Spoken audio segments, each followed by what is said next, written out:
जी sir. तो topic शुरू करने जा रहे हैं sir, income under the head PGB.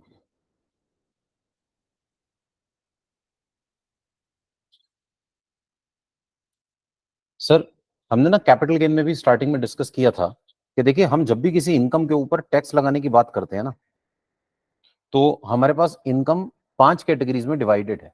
There are 5 heads of income.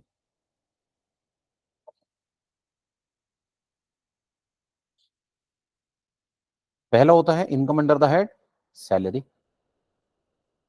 Then income under the head house property, income under the head PGBP, income under the head capital gains, और income under the head other sources.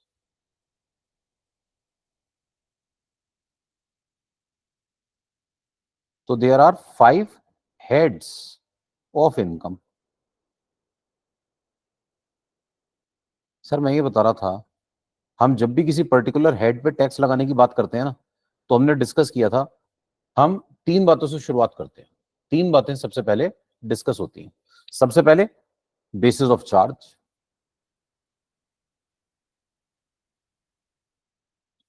Basis of charge ये बताता है कि इस particular head में कौन सी income पे tax लगाया जाएगा।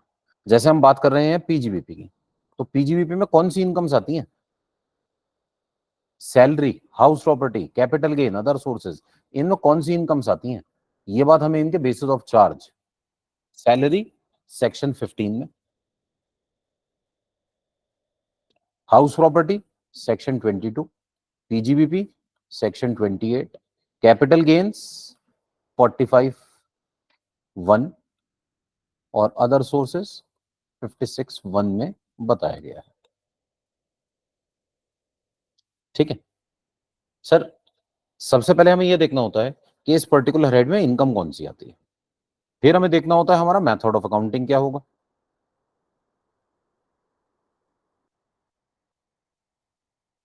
फिर हम ये डिस्कस करते हैं कि हमारा मेथड ऑफ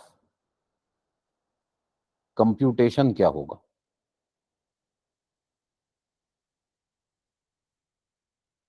ठीक है, टू स्टार्ट विद ये 3 बातें हमें अपने पास चेक करनी होती हैं।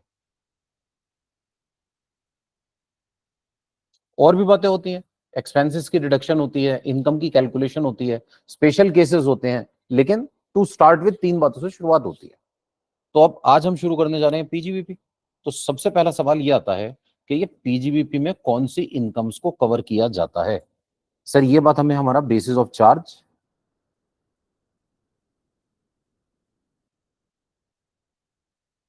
सेक्शन 28 बताता है। तो पीजीबीपी में कौन कौन सी इनकम्स आती हैं? ये कहता है सर, एनी प्रॉफिट और gain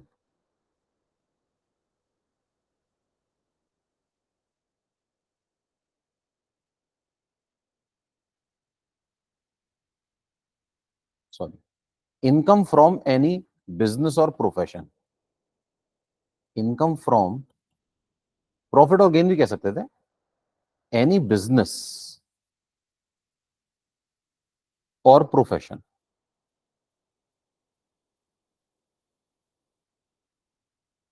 carried on by the assessee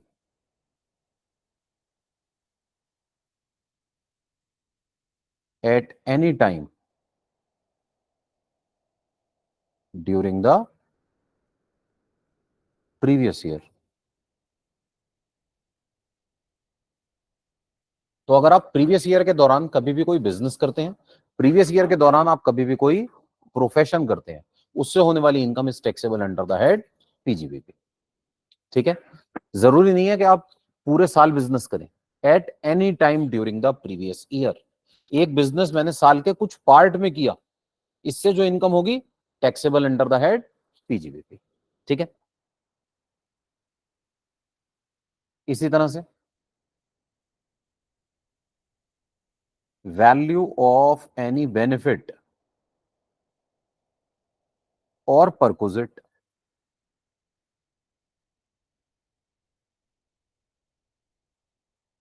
arising during the course of business।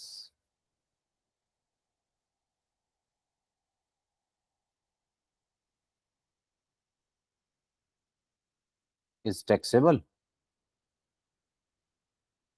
Under the head PGBP.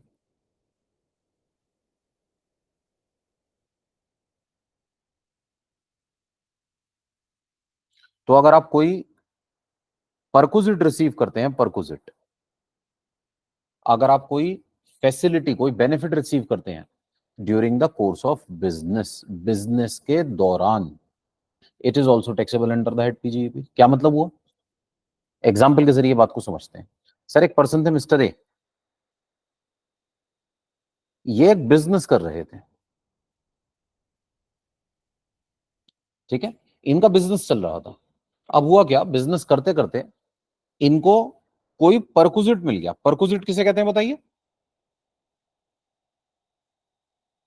परकुजिट का मतलब होता है फैसिलिटी जो हमें मिली during the course of business. जैसे परकुजिट सैलरी में पढ़ते हैं हम, परकुजिट हमें कोई फैसिलिटी मिल गई, कोई बेनिफिट मिल गया।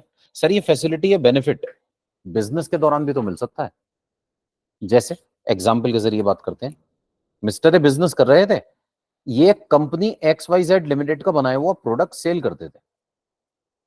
एक्स वाई जेड लिमिटेड एक कंपनी है, ये जो सामान बनाती थी X Y Z limited, mister A बेचा करते थे। अब हुआ क्या,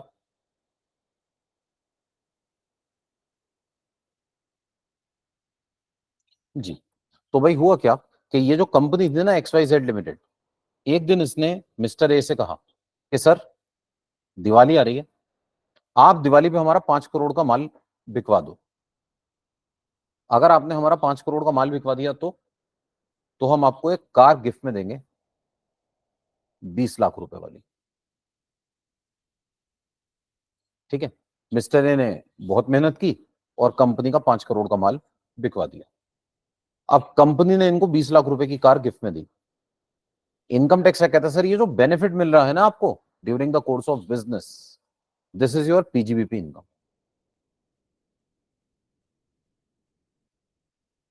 ये 20 लाख रुपए पीएनएल अकाउंट की क्रेडिट साइड पे दिखा दूंगा सर।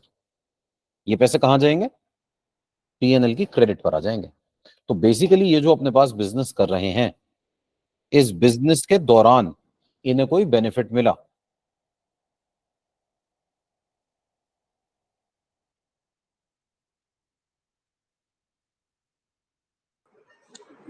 सर एक बार दोबारा रिपीट कर दीजिए, समझ में नहीं आया। जी,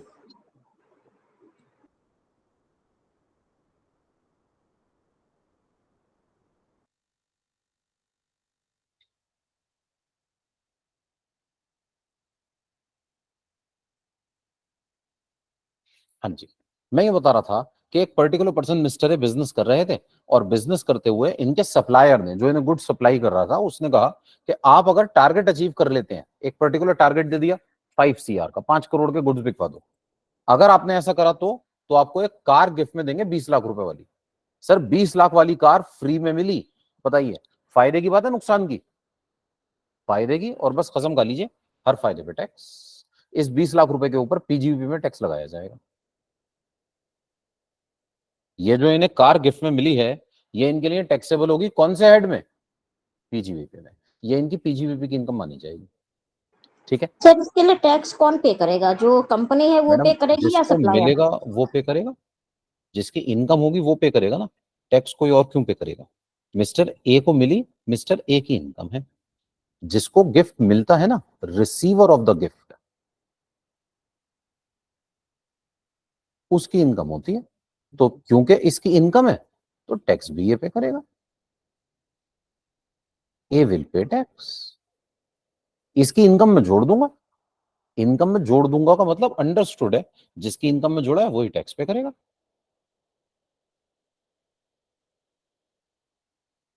हाँ जी, एक और एग्जांपल लेते हैं सर ऐसे ही। एक पर्टिकुलर पर्सन मिस्टर ए, ये कंपनी से सामान खरीदते थे पीक्यूआर लिमिटेड से।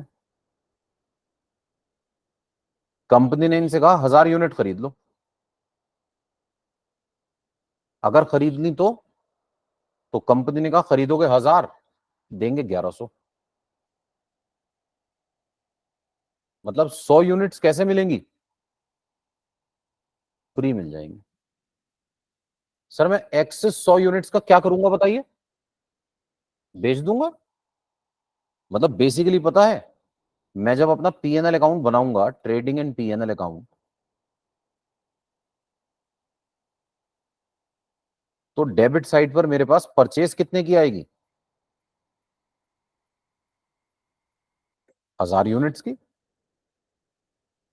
लेकिन जब मैं सेल्स करूंगा ना, सेल्स, तो सेल्स कितनी यूनिट्स करूंगा? 1100। तो मतलब इनडायरेक्टली ये जो 100 यूनिट्स आपको एक्स्ट्रा मिली ना, आपकी इनकम में जुड़ जाएगी। तो अगर मुझे बिजनेस के दौरान कोई परक्विजिट मिल जाए, बिजनेस के दौरान कोई बेनिफिट मिल जाए, सर बिजनेस के दौरान कोई गिफ्ट मिल जाए, गिफ्ट, ये टैक्सेबल होता है अंडर द हेड पीजीबीपी। अभी कुछ दिनों पहले मैं एक और गिफ्ट का जिक्र कर रहा था आपसे, वो गिफ्ट कौन सा था बताइए? सर गिफ्ट जो होता है ना, गिफ्ट,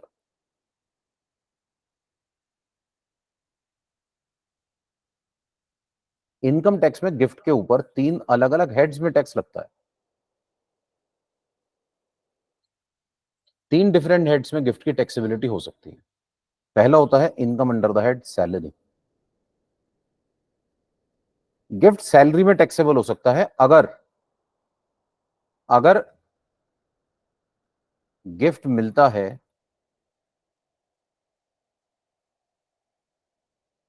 एम्प्लॉई को, एम्प्लॉई फ्रॉम एम्प्लॉयर, एम्प्लॉयर ने एम्प्लॉय को गिफ्ट दे दिया, taxable under the head salary. Employer ने एम्प्लॉय को 10,000 रुपए गिफ्ट के तौर पर दे दिए दिवाली के टाइम पर। ये जो 10,000 रुपए एम्प्लॉयर ने एम्प्लॉय को दिए, सर एम्प्लॉयर एम्प्लॉय, जब भी एम्प्लॉयर एम्प्लॉय रिलेशनशिप होती है ना, income is taxable under the head salary, ये सैलरी इनकम मानी जाती है। Next, income under the head PGBP, income under the head PGBP, अगर गिफ्ट मिलता है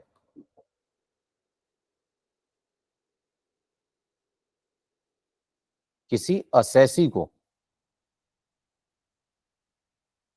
from any business associates, sir business associates मतलब वो लोग जिनसे आपके बिजनेस रिलेशंस हैं, बिजनेस, बिजनेस, डॉक्टर साहब को पेशेंट से गिफ्ट मिल गया, सीए साहब को क्लाइंट से गिफ्ट मिल गया, दुकानदार को गुड्स के सप्लायर से गिफ्ट मिल गया जिससे वो सामान खरीद के लाता है, ये जो गिफ्ट है पूरा टैक्सेबल कर दूंगा under the head PGBP, fully taxable, no limit.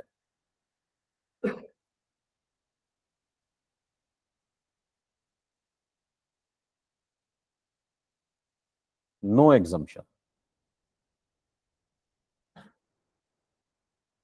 ये पूरा का पूरा गिफ्ट क्या हो जाएगा? टैक्सेबल हो जाएगा।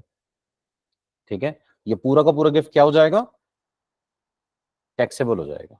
ठीक है, तो इस पर्टिकुलर सिचुएशन में ये जो गिफ्ट है, इस गिफ्ट का क्या होगा? ये गिफ्ट टैक्सेबल कर दिया जाएगा under the head, under the head PGBP. और इस गिफ्ट पे 1 रुपए की भी एग्जाम्पशन नहीं है। सर जब सैलरी का गिफ्ट होता है ना, सैलरी में बात करेंगे, यहां बात करना बेकार है। सैलरी का गिफ्ट अगर कैश में मिलता है, एम्प्लॉयर ने एम्प्लॉय को कैश में गिफ्ट दिया, फुल्ली टैक्सेबल होता है। अगर काइंड में देता है, 5,000 रुपए की छूट होती है। मतलब अगर मान लीजिए एम्प्लॉयर ने एम्प्लॉय को एक 8,000 रुपए की घड़ी गिफ्ट में दे दी, तो 8,000 में से 5,000 एग्जाम्प्ट हो जाएंगे, 3,000 पे टैक्स लगेगा। सैलरी में बात करेंगे। ठीक है, सैलरी में कुछ एग्जम्पशंस हैं, पीजीबीपी में कोई एग्जम्पशन नहीं है। 100 रुपए का भी गिफ्ट देगा ना, पूरे के पूरे 100 रुपए पे टैक्स लगाऊंगा, 2 रुपए की भी छूट नहीं है। No exemption is there, fully taxable. ठीक है, और तीसरा कौन सा होता है? तीसरा होता है income under the head other sources. इसमें क्या आता है? अगर हमें गिफ्ट मिलता है,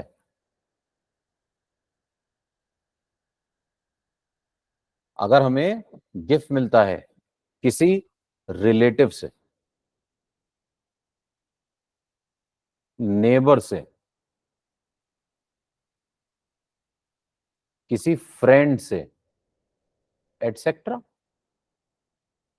ठीक है, आपके किसी दोस्त ने आपको गिफ्ट दे दिया, आपके किसी रिश्तेदार ने आपको गिफ्ट दे दिया, आपके किसी नेबर ने आपको गिफ्ट दे दिया, taxable under the head other sources. इसके बारे में डिटेल में बात करेंगे जब हम सेक्शन 56 टू 10 पढ़ेंगे। अभी बात करना बेकार है, अभी तो हम पीजीबी पे पढ़ रहे हैं, है ना। लेकिन इसके बारे में अभी कैपिटल गेन में मैंने आपसे बार बार जिक्र किया है। सर अगर हमें गिफ्ट मिलता है किसी रिलेटिव से और वो रिलेटिव बहुत क्लोज रिलेटिव होता है, फैमिली मेंबर, तो एग्जम्प्ट हो जाता है। फैमिली मेंबर्स डिफाइंड है, ठीक है। फैमिली मेंबर ऐसा तो मैं कहूं जी मेरी मामी जी के चाचा जी के बेटे मेरे फैमिली मेंबर हैं, ये नहीं चलेगा, ठीक है। ऐसे दूर के रिश्तेदार नहीं, करीबी रिश्तेदार, बहुत करीबी, बिल्कुल family members, close family relatives, ठीक है। इनसे मिलने वाला gift exempt from tax, no limit, कितने का भी गिफ्ट हो कोई लिमिट नहीं, ठीक है। पिताजी ने बेटे को गिफ्ट दे दिया, अब वो पिताजी कितने का गिफ्ट देंगे, सर ये तो पिताजी की हैसियत के ऊपर डिपेंड करता है, ठीक है ना। मान लीजिए बहुत अमीर है, हो सकता है 100 200 500 करोड़ का gift they they, exam from tax, ठीक है। और मान लीजिए बेचारे थोड़े गरीब हैं तो सस्ता गिफ्ट देंगे, ठीक है। अब ये तो सर डिपेंड करता है। अभी कुछ दिनों पहले विजय माल्या, ऐसा कहा जाता है, मुझे तो पता नहीं, कि एक छोटा सा फ्रॉड सा करके भाग गए। इनसे कुछ 6,000 करोड़ रुपए लेने हैं बैंक्स को, ठीक है। सर विजय माल्या बहुत अमीर आदमी थे, इनकी अपनी पर्सनल वेल्थ बहुत ज्यादा थी, कुछ 12,000 करोड़ रुपए के मालिक थे ये हमारे एमपी भी थे, पता है आपको, ये मेंबर ऑफ पार्लियामेंट थे राज्यसभा से।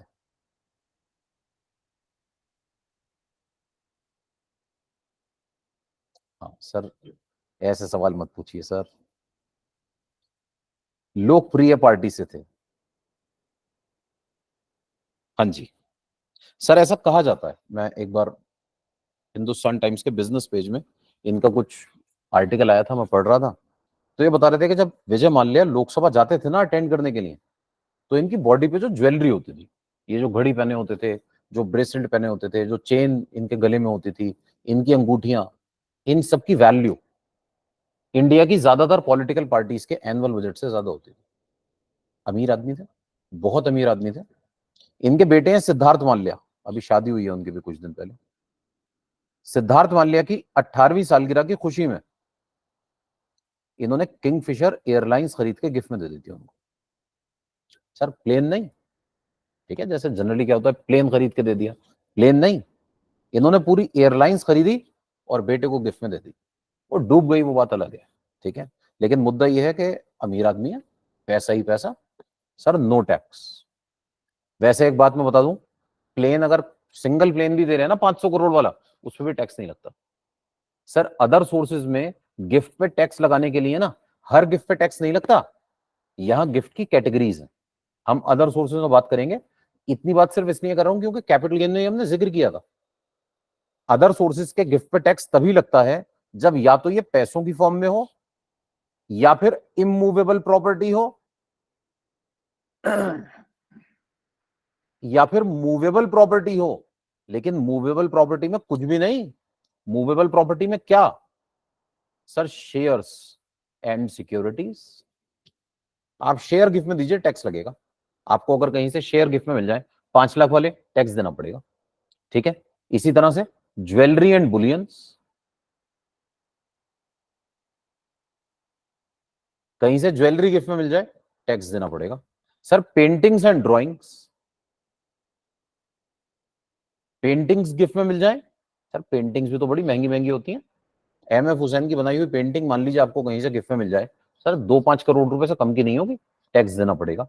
Sir any work of art, manuscript, antiques वगैरह, कोई पुराने जमाने की मूर्ति मिल गई बनी हुई, इन पे टैक्स देना पड़ेगा।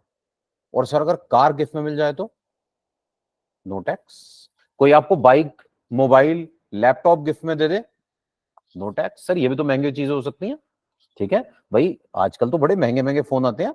मान लीजिए मिस्टर ए को 1.5 लाख रुपए का मोबाइल उनके एक दोस्त ने गिफ्ट में दे दिया, नो टैक्स, कोई भी टैक्स देने की जरूरत नहीं है, ठीक है। लेकिन अगर ये 1.5 लाख रुपए के मोबाइल की जगह 51,000 रुपए शगुन के कैश के होते तो फिर थोड़ा अपशगुन हो जाता, ये फुल्ली टैक्सेबल होते हैं।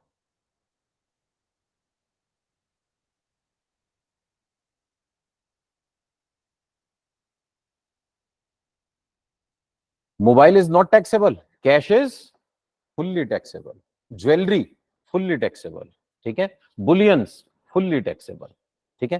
तो मैं ये बता रहा था कि अगर कोई भी पर्टिकुलर पर्सन अपने पास, जी मैम, हाँ तो बता देंगे ना, 1.5 लाख रुपए का गिफ्ट दिया, क्या प्रॉब्लम है। मिस्टर ए के एक दोस्त है मिस्टर बी, वो जॉब करते हैं, सैलरी है 5 लाख रुपए महीना, इन्होंने अपने डेबिट कार्ड से एक मोबाइल फोन खरीदा, गिफ्ट में दे दिया, नो टैक्स।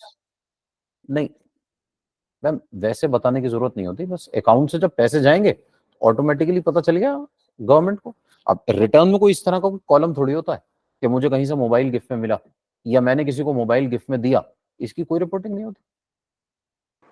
सर जैसे आपने पीजीबीपी में बोला कि 100 रुपए का भी होगा तो गिफ्ट मिले, टैक्स लगेगा, हाँ जी बट अगर वो बैंक अकाउंट में आएगा तभी तो। मान लीजिए किसी ने मुझे 50,000 रुपए दिए हैंड में, जी कोई जी। बिजनेस कर रहा है कोई भी, तो फिर उसमें कैसे पता चलेगा? मैम आपकी इनकम इनकम टैक्स डिपार्टमेंट को कैसे पता चलती है बताइए। वो तो सर अकाउंट में आती है ना सैलरी, और जो अकाउंट में आई ना, कुछ भी गिफ्ट दे दिया वो अकाउंट में आया ही नहीं तो। नहीं नहीं मैम, आपकी इनकम इनकम टैक्स को पता कैसे चलती है बताइए तो एक बार। पैन कार्ड के थ्रू। मैम मैं बताता हूँ, आप इनकम टैक्स रिटर्न फाइल करती हैं, है ना, तो ये आपकी रिस्पॉन्सिबिलिटी है, आपको 50,000 कैश में मिले, आपको पता है या नहीं पता। मैम आपको मिले, आपको तो पता होगा ना, तो जी। आप डिक्लेयर कीजिए ना इनकम टैक्स रिटर्न में, आप बताइए मुझे 50,000 रुपए गिफ्ट में मिले, ठीक है। हाँ अगर आपने नहीं बताया तो दिस इज टैक्स इवेजन। अगर बाय चांस एओ साहब ने पकड़ लिया, अगर पकड़ लिया तो वो टैक्स भी लेंगे, पेनल्टी भी लेंगे, इंटरेस्ट भी लेंगे, सब कुछ लेंगे। लेकिन अगर वो पकड़ ही नहीं पाए बेचारे तो फिर कोई बात सर जो थोड़ा बहुत नहीं। अमाउंट मिलेगा वो कोई वैसे भी खर्च कर देते हैं लोग, नहीं मैम कोई बड़ा देखिए, अमाउंट गिफ्ट में मिलेगा तभी तो। ये तो ठीक है, लेकिन अब ऐसे तो मैं ये भी कह सकता हूँ 50 लाख भी खर्चा हो सकता है, कौन सी आफत आ रही है भाई इसमें तो। हम ये तो कुछ कह ही नहीं सकते ना। मैम देखिए, 50,000 का घपला हो या 50 लाख का, घपला तो घपला है, ठीक है। अगर कोई पर्सन इनकम रिसीव कर रहा है तो उसकी अपनी रिस्पॉन्सिबिलिटी है कि वो ये गिफ्ट डिक्लेयर करे। अगर उसने नहीं करा तो ये इवेजन है, ठीक है। अगर पकड़ में आ गया तो पेनल्टी, पकड़ में नहीं आया तो बच गया, बात खत्म हो गई, है ना। इसका कोई भी क्राइटेरिया तो है नहीं, ये तो आपकी रिस्पॉन्सिबिलिटी थी, आपको बताना चाहिए था, आपने बताया या नहीं बताया ये तो आपके ऊपर है, ठीक है। अब ऐसे तो कोई पर्सन अपनी दुकान पर करोड़ों रुपए की सेल करता है और नहीं बताता, ठीक है, तो जो नहीं बताता वो नहीं बताता, छोटे मोटे केस बच जाते हैं, बड़ा केस होता है तो पकड़ में आ जाता है। ठीक है सर। जी मैम, ये रिसीवर की रिस्पॉन्सिबिलिटी है वो बताए, ठीक है। 100 रुपए भी मिल रहे हैं ना, इसको बताना चाहिए। अगर इसने नहीं बताया तो इसकी गलती है, ठीक है, इसको बताना चाहिए। जी सर, कोई कुछ पूछ रहा था।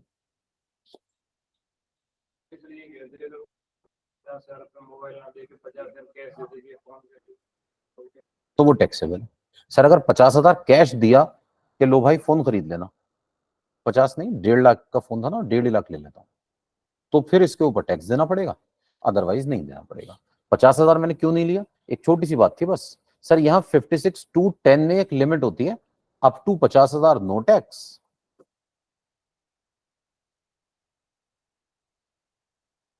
और मोर देन 50,000 फुल्ली टैक्सेबल, कोई छूट नहीं है। मतलब अगर 51,000 मिलेंगे ना तो 51,000 पे टैक्स लगाऊंगा, ठीक है। 50,000 मिलेंगे तो नो टैक्स, 50,000 1 रुपया नो फुल्ली टैक्सेबल, ठीक है, 1 रुपया नहीं, पूरे 50,000 1 रुपया, ठीक है। सर मैं ये बता रहा था कि देखिए, अदर सोर्सेज में गिफ्ट के ऊपर लिमिटेड प्रोविजंस हैं, लिमिटेड चीजों पे टैक्स लगाते हैं। मोबाइल गिफ्ट में लगेगा, मिलेगा, टैक्स नहीं देना पड़ेगा। लेकिन अगर वही मोबाइल हमें अपने किसी बिजनेस एसोसिएट से मिल जाता है तो टैक्स देना पड़ेगा। अगर मान लीजिए हमें 50,000 रुपए अपने किसी गिफ्ट बिजनेस एसोसिएट से गिफ्ट में मिल जाते हैं तो टैक्स देना पड़ेगा। रिलेटिव से 50,000 मिले तो टैक्स नहीं देना पड़ेगा। रिलेटिव से मिलने वाला गिफ्ट 50,000 तक एग्जम्प्ट है, वहां पे टैक्स तभी लगेगा जब ये 50,000 से ज्यादा होगा, इन एक्सेस ऑफ 50,000, ठीक है। एग्जम्पशन कोई नहीं है, लेकिन एक्सीड करना चाहिए 50,000 को। पीजीबीपी में नो लिमिट, ₹5 का गिफ्ट हो या 5 करोड़ का, दोनों टैक्सेबल है। ठीक है,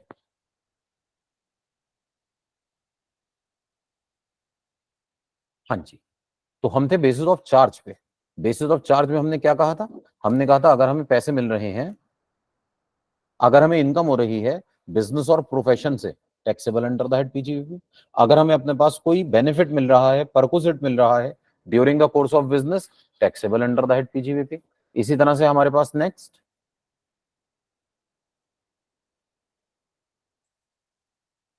एनी इंटरेस्ट और रेमुनरेशन। रेमुनरेशन किसे कहते हैं? सैलरी, बोनस, कमीशन को कहते हैं।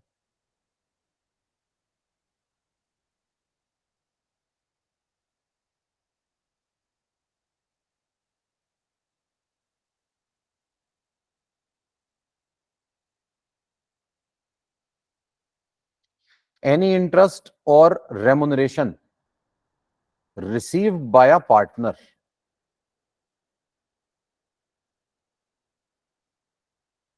from a firm in which he is a partner, in which he is a partner, is taxable under the head PGBP। Basis of charge में है, लिखने की तो जरूरत नहीं है जी। सर अगर किसी पार्टनरशिप फर्म के पार्टनर को पार्टनरशिप फर्म से सैलरी मिल जाती है, अगर किसी पार्टनरशिप फर्म के पार्टनर को पार्टनरशिप फर्म से बोनस, कमीशन, रेमुनरेशन मिल जाता है या इंटरेस्ट मिल जाता है, तो this interest is taxable under the head PGBP. Sir मैं एक बैंक में एफडी करा कर अगर इंटरेस्ट कमाने लगूं तो अदर सोर्सेज की इनकम है। मेरे सेविंग बैंक अकाउंट पर अगर मुझे इंटरेस्ट मिलने लगे तो अदर सोर्सेज की इनकम है। अगर मैं कहीं जॉब करके पैसे कमाने लगूं तो सैलरी की इनकम है। लेकिन अगर मैं एक पार्टनर हूं किसी पार्टनरशिप फर्म का और पार्टनरशिप फर्म मुझे सैलरी दे रही है, पार्टनरशिप फर्म मुझे इंटरेस्ट दे रही है, तो ये इनकम कहां जाएगी? This income shall be taxable under the head PGBP. ठीक है, पार्टनर को पार्टनरशिप फर्म से जो पैसा मिल रहा है, this is taxable under the head PGBP.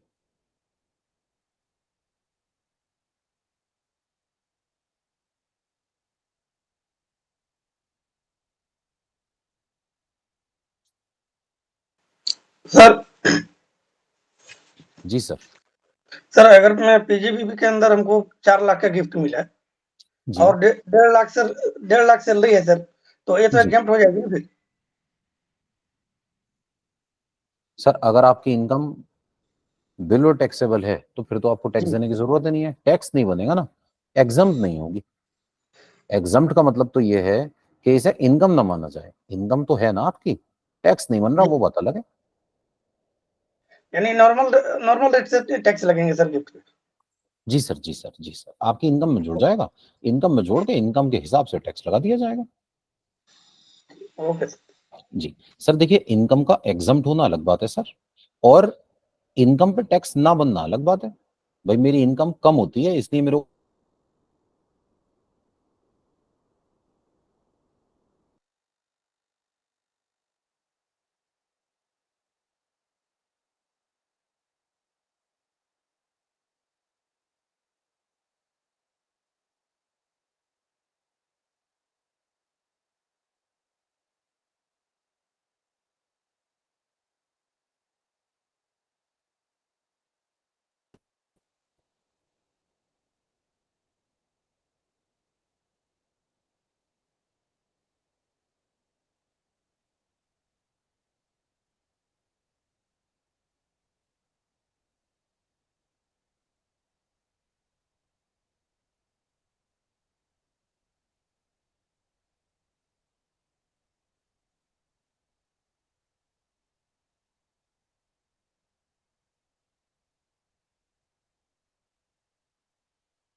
Sir आवाज नहीं आ रही आपकी।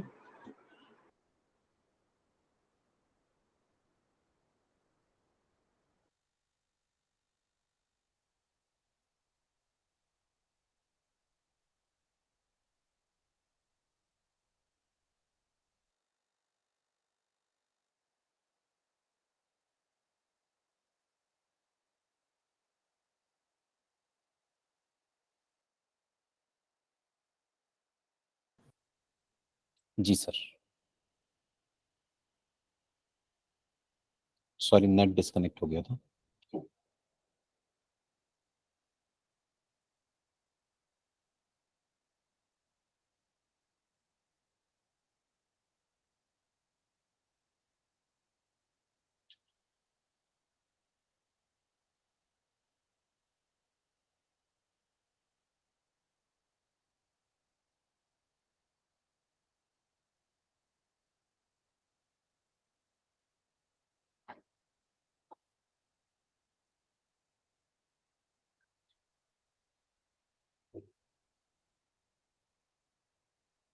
सर मेरी वॉइस आ रही है? जी सर, आ रही है सर।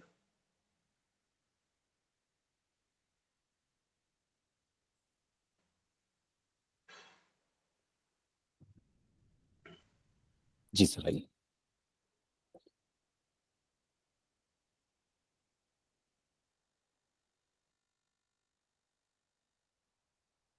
सर एक मिनट सर।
जी सर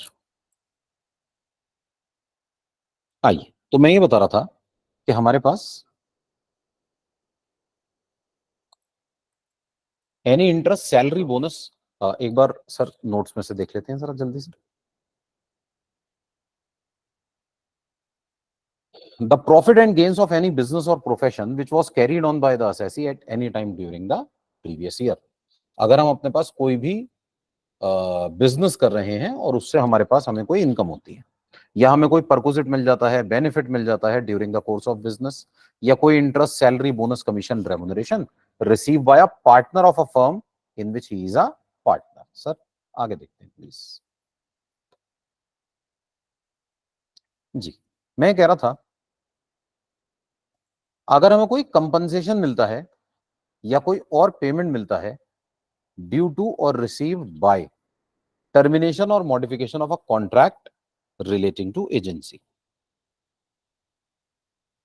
सर मान लीजिए हमारे पास ना किसी कंपनी की एजेंसी है, एजेंसी, और एजेंसी का कॉन्ट्रैक्ट है, और ये जो एजेंसी कॉन्ट्रैक्ट है ना, कंपनी ने इस कॉन्ट्रैक्ट को टर्मिनेट कर दिया। सर मेरे पास सपोज किसी भी कंपनी की एजेंसी है, सैमसंग की एजेंसी है, इसका मतलब क्या हुआ? इसका मतलब मेरा एक शोरूम है जिस पर मैं सैमसंग के प्रोडक्ट्स को बेचता हूं। सैमसंग अपने प्रोडक्ट्स मुझे बेचता है, देता है, मैं उनको बेचता हूं, पैसे सैमसंग को दे देता हूं, बदले में सैमसंग मुझे कमीशन देता है, मान लीजिए 10%। सर जनरली ये जितने भी बड़े बड़े शोरूम्स होते हैं ना, ये इसी तरह से काम कर रहे होते हैं। सैमसंग ने एक शोरूम वाले से कॉन्ट्रैक्ट किया, उसको कहा भाई आप हमारे टीवी, हमारे दूसरे प्रोडक्ट्स, हमारे मोबाइल फोन बेचो, हर प्रोडक्ट की सेल पर आपको इतना इतना कमीशन दे दिया जाएगा। अलग अलग प्रोडक्ट्स के अलग अलग कमीशन के रेट्स होते हैं। अब सैमसंग ने वैसे ही रैंडमली अज्यूम कर लेते हैं कमीशन ऑफर किया 10%। अब सर मैं जब बिजनेस करूंगा तो मुझे भी तो इसके अंदर खर्चा करना पड़ेगा ना। सैमसंग मुझसे ऐसे ही राह चलते आकर कॉन्ट्रैक्ट थोड़ी कर लेगा। सैमसंग कहेगा बेटा एक शोरूम बनाओ पहले, और सुनो, बड़ा शोरूम बनाना, बड़ा सुंदर, अच्छा, शानदार, ठीक है, कम से कम 5,000 स्क्वायर फीट।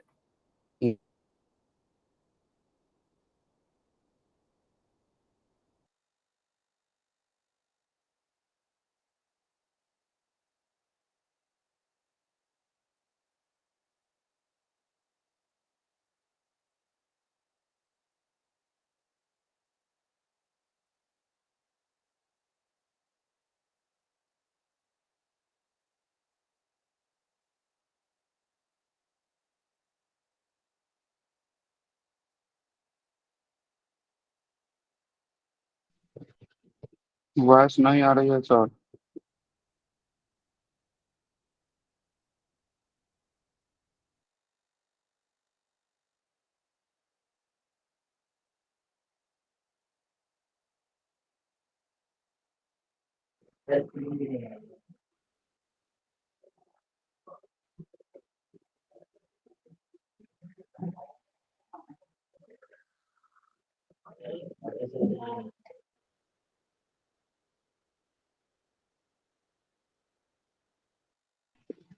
सर वॉइस नहीं आ रही है।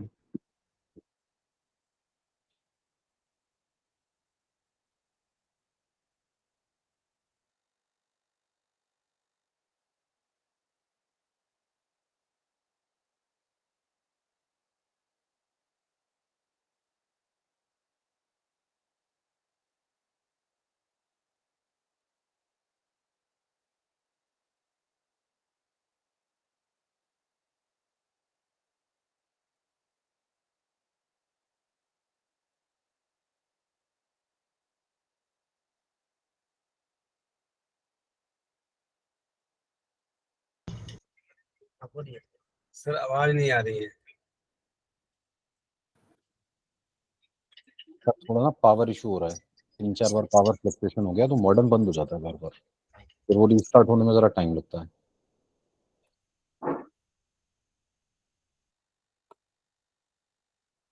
मोबाइल नेटवर्क एक्चुअली आता नहीं सिविक सेंटर में, तो मोबाइल से कनेक्ट हो नहीं सकता। जी सर, मेरी स्क्रीन आ गई है? जी सर। जी आई। मैं ये बता रहा था सर कि मान लीजिए मेरे पास ना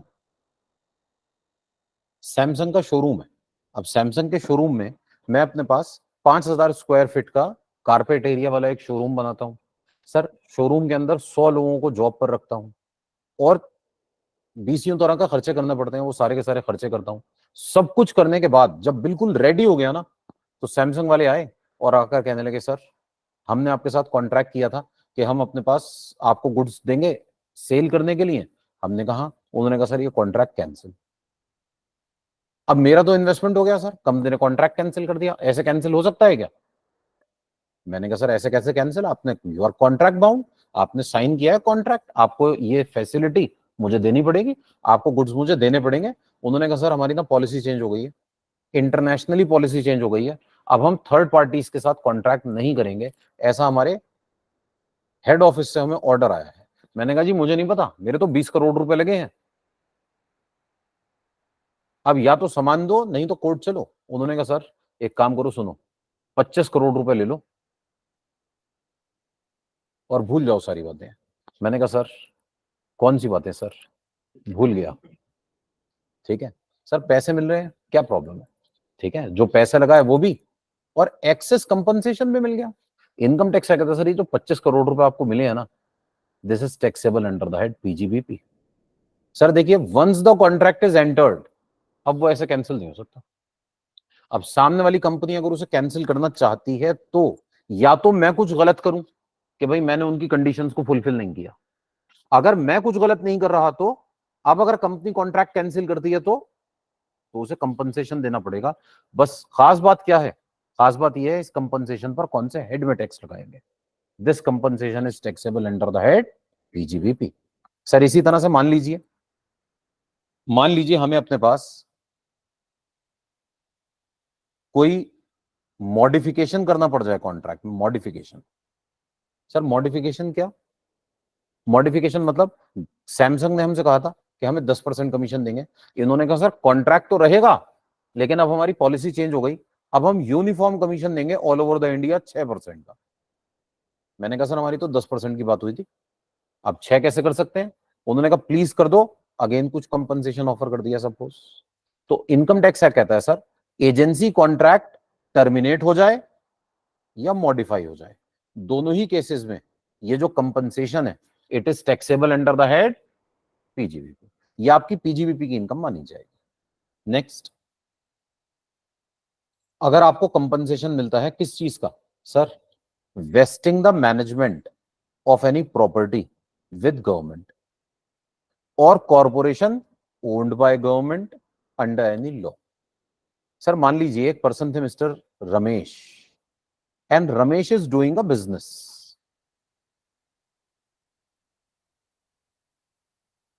या इनका कोई एसेट था, ये एसेट को यूज कर रहे थे और अचानक गवर्नमेंट आई और गवर्नमेंट ने आकर कहा सर हम आपके बिजनेस या एसेट का मैनेजमेंट टेक ओवर करना चाहते हैं। मैनेजमेंट ओनली, एसेट नहीं सर। एसेट आपका, कंट्रोल कौन करेगा? कंट्रोल मैं करूंगा, ठीक है। एसेट आपका रहेगा, कंट्रोल किसके पास चला जाएगा? गवर्नमेंट के पास। सर अभी हम कैपिटल गेन पढ़ रहे थे लास्ट क्लास तक, उसमें हमने एक सेक्शन पढ़ा था, सेक्शन 45(5). अगर एसेट का कंपलसरी एक्विजिशन हो जाता है तो it shall be treated as transfer, इसको सेल माना जाएगा, taxable under the head capital gains. अब मैं कह रहा हूं एसेट ट्रांसफर नहीं हुआ, सिर्फ गवर्नमेंट ने मैनेजमेंट ले लिया। ऐसा हो सकता है क्या? हाँ हो सकता है। गवर्नमेंट ने कहा एसेट आपका कंट्रोल हम करेंगे, बिजनेस आपका चलाएंगे हम, ठीक है। गवर्नमेंट ऐसा कर सकती है, ठीक है। सर ऐसे में अगर गवर्नमेंट कुछ कंपनसेशन देती है it is taxable under the head PGBP, ठीक है। क्या गवर्नमेंट ऐसे किसी बिजनेस का मैनेजमेंट टेक ओवर कर सकती है? यस सर, कर सकती है। प्रैक्टिकल एग्जांपल्स मैं आपको देता हूं, हालांकि इस सेक्शन में फिट नहीं होते लेकिन कंसेप्ट में फिट होते हैं, आपको बात समझ में आ जाएगी। इस पर्टिकुलर सेक्शन के लिए वो एग्जाम्पल वैसे है नहीं।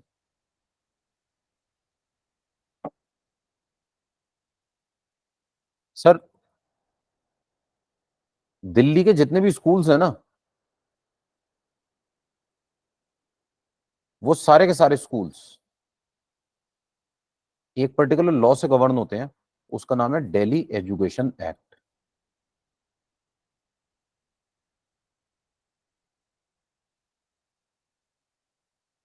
Delhi education act, Delhi education act ये कहता है कि दिल्ली में जितने भी स्कूल्स हैं,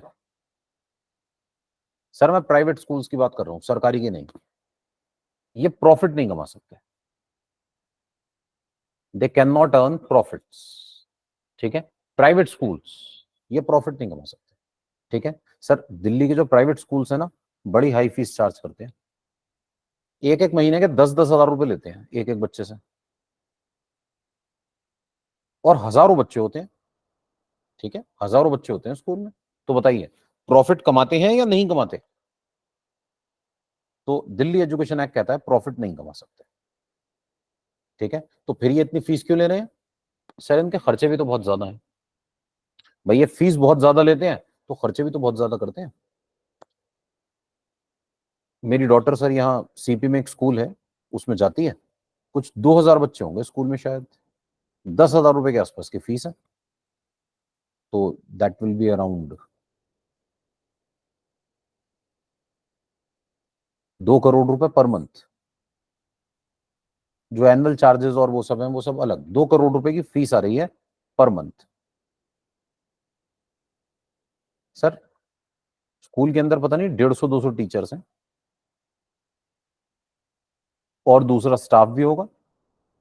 सर सोचिए इनकी सैलरी भी तो देनी है, एक एक टीचर की सैलरी 70-80 हजार रुपए, 1 लाख रुपए महीना होती है, डिपेंडिंग अपॉन द कौन से लेवल पर पढ़ा रहे हैं, कितने सीनियर हैं, जो भी है ना। इनके खर्चे के पैसे कहां से आएंगे? इतनी बड़ी बिल्डिंग है सर, उसको मेंटेन करने का खर्चा कहां से होगा? ठीक है, तो बेसिकली ये पैसे बहुत ज्यादा लेते हैं लेकिन खर्चे भी बहुत ज्यादा करते हैं। तो अल्टीमेटली प्रॉफिट कितना बचता है? अल्टीमेटली प्रॉफिट ज्यादा नहीं बचता। ठीक है, चैरिटेबल ट्रस्ट के केस में वैसे हम 15% का मार्जिन अलाउ करते हैं। मतलब अगर चैरिटेबल ट्रस्ट को पूरे साल में मान लीजिए 100 करोड़ रुपए मिले, 15 करोड़ रुपए वो अपने पास रिजर्व कर लें, 85 करोड़ का खर्चा कर दें, इनकम टैक्स मान लेता है नो प्रॉफिट नो लॉस, बचे हुए 15 करोड़ रुपए उन्हें टैक्स देने की जरूरत नहीं होती। ठीक है, मैं ये बता रहा था कि दिल्ली एजुकेशन एक्ट वो ये कहता है आप चैरिटेबली चलाओगे स्कूल, प्रॉफिट के लिए नहीं चला सकते। सर अभी कुछ साल पुरानी बात है, रोहिणी में एक स्कूल है, इत्तेफाक से मेरे मामा जी के घर के पास था, माउंट आबू स्कूल, वरना मुझे ये याद भी नहीं रहता। सेक्टर 5 में है जहां वो राजीव गांधी कैंसर इंस्टीट्यूट है। इन्होंने अपने स्कूल में फीस बढ़ा दी, थोड़ी ज्यादा ही बढ़ा दी। जब इन्होंने फीस बढ़ाई तो पेरेंट्स को थोड़ा सा बुरा सा लगा।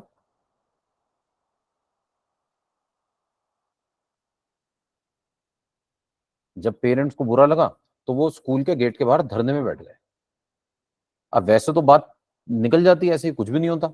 इत्तेफाक से ऐसा हुआ कि जब ये पेरेंट्स धरने पे बैठे तो इन्हें थोड़ा सा मीडिया टेंशन मिल गया, कहीं कुछ न्यूज व्यूज में कवर हो गई होगी बात, तो फिर ये थोड़ा सा हाइप हो गई, फिर कुछ ज्यादा ही हाइप हो गई, और इतनी हाइप हो गई इसमें आ गई दिल्ली सरकार। उन्होंने स्कूल को नोटिस दे दिया कि भाई आपने ऐसे फीस कैसे बढ़ा दी। तो स्कूल ने कहा सर हमारे खर्चे नहीं निकल पा रहे। अब खर्चे तो निकालने जरूरी है, कहां से निकालें, तो इसलिए हमने मजबूरन फीस बढ़ा दी। तो दिल्ली गवर्नमेंट ने कहा बेटा एक काम करो, सुनो ऐसा है आपसे खर्चे नहीं हो पा रहे ना, एक काम करो, स्कूल आपका, स्कूल नहीं चाहिए, स्कूल का मैनेजमेंट हमें दे दो, हम सेम फीस में स्कूल को रन कर लेंगे और सारे खर्चे पे कर देंगे। स्कूल ने फीस कम कर दी। सर मैं ये कह रहा था, वैसे अगर इस केस में गवर्नमेंट मैनेजमेंट टेक ओवर कर लेती, कोई कंपनसेशन नहीं देती, ये तो पेनलाइज कर रही थी ना उनको, है ना। लेकिन अगर सोचिए बाई चांस ऐसा हो तो गवर्नमेंट चाहे तो मैनेजमेंट टेक ओवर कर सकती है या नहीं कर सकती? सर कर सकती है। ठीक है, प्रैक्टिकल लाइफ एग्जांपल है। ठीक है, ऐसा ही होता है सर। मान लीजिए किसी कंपनी के अंदर कोई फाइनेंशियल फ्रॉड हो जाए तो सबसे पहला काम पता है सरकार क्या करती है? उनके बोर्ड ऑफ डायरेक्टर्स को डिसॉल्व कर देती है और अपने रिप्रेजेंटेटिव्स भेज देती है। उनसे कहती है बेटा आप अपने डायरेक्टर्स को घर बिठाओ, ऐसा ना हो ना पैसे वैसे लेकर भाग जाएं डायरेक्टर साहब। ठीक है, अगर गवर्नमेंट को ऐसा लगता है कि किसी कंपनी के अंदर कोई फाइनेंशियल फ्रॉड चल रहा है, अभी प्रूफ नहीं हुआ, अभी छानबीन हो रही है, सबसे पहले डायरेक्टर साहब की छुट्टी हो जाती है और मैनेजमेंट कौन ले लेता है? सरकार। ठीक है, तो ऐसा होता है अक्सर कि मैनेजमेंट टेक ओवर कर लिया जाता है। ठीक है, अगर हम किसी बिजनेस का मैनेजमेंट टेक ओवर कर लें और बदले में कुछ कंपनसेशन दें तो taxable under the head PGBP. Sir हम किसी एसेट का मैनेजमेंट टेक ओवर कर लें, एसेट का, अगर एसेट का मैनेजमेंट टेक ओवर कर लें तो taxable under the head PGBP. ठीक है, कभी कभी ऐसा भी होता है बिजनेस एसेट्स को गवर्नमेंट कंट्रोल करने लगती है, गवर्नमेंट को ऐसा लगता है कि ये सेंसिटिव है।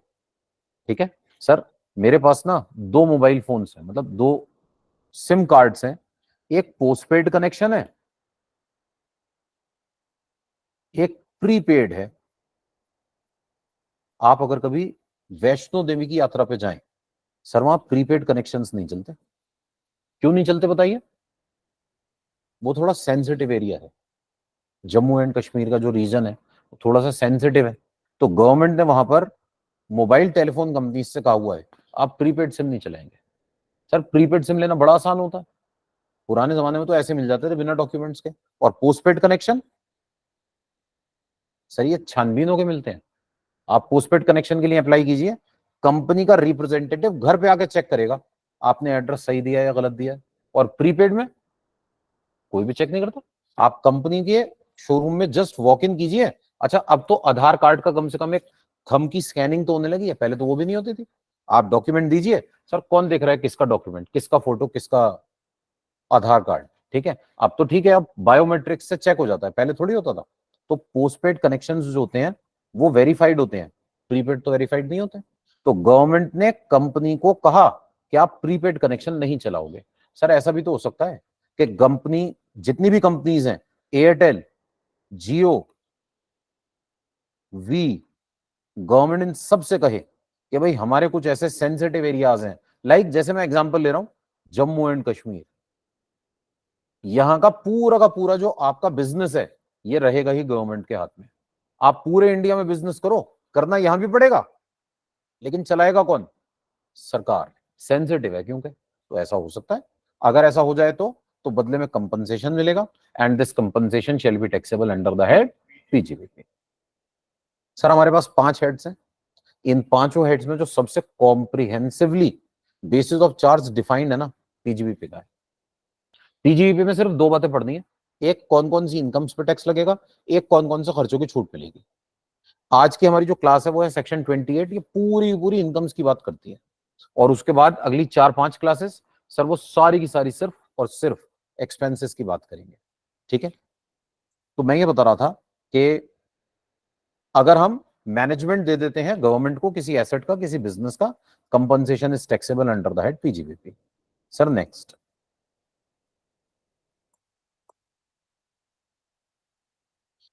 Income derived by a trade और professional association from specific services performed for its members. Sir ये क्या होता है बताइए। सर मान लीजिए एक ट्रेड या प्रोफेशनल एसोसिएशन है, ट्रेड या प्रोफेशनल एसोसिएशन। सर ये ट्रेड या प्रोफेशनल एसोसिएशन क्या होती है? सर जैसे ये आपकी यूनियन है, क्लासेस कंडक्ट करा रही है, ये एक एसोसिएशन ही तो है, लेकिन ये एम्प्लॉइज की एसोसिएशन है।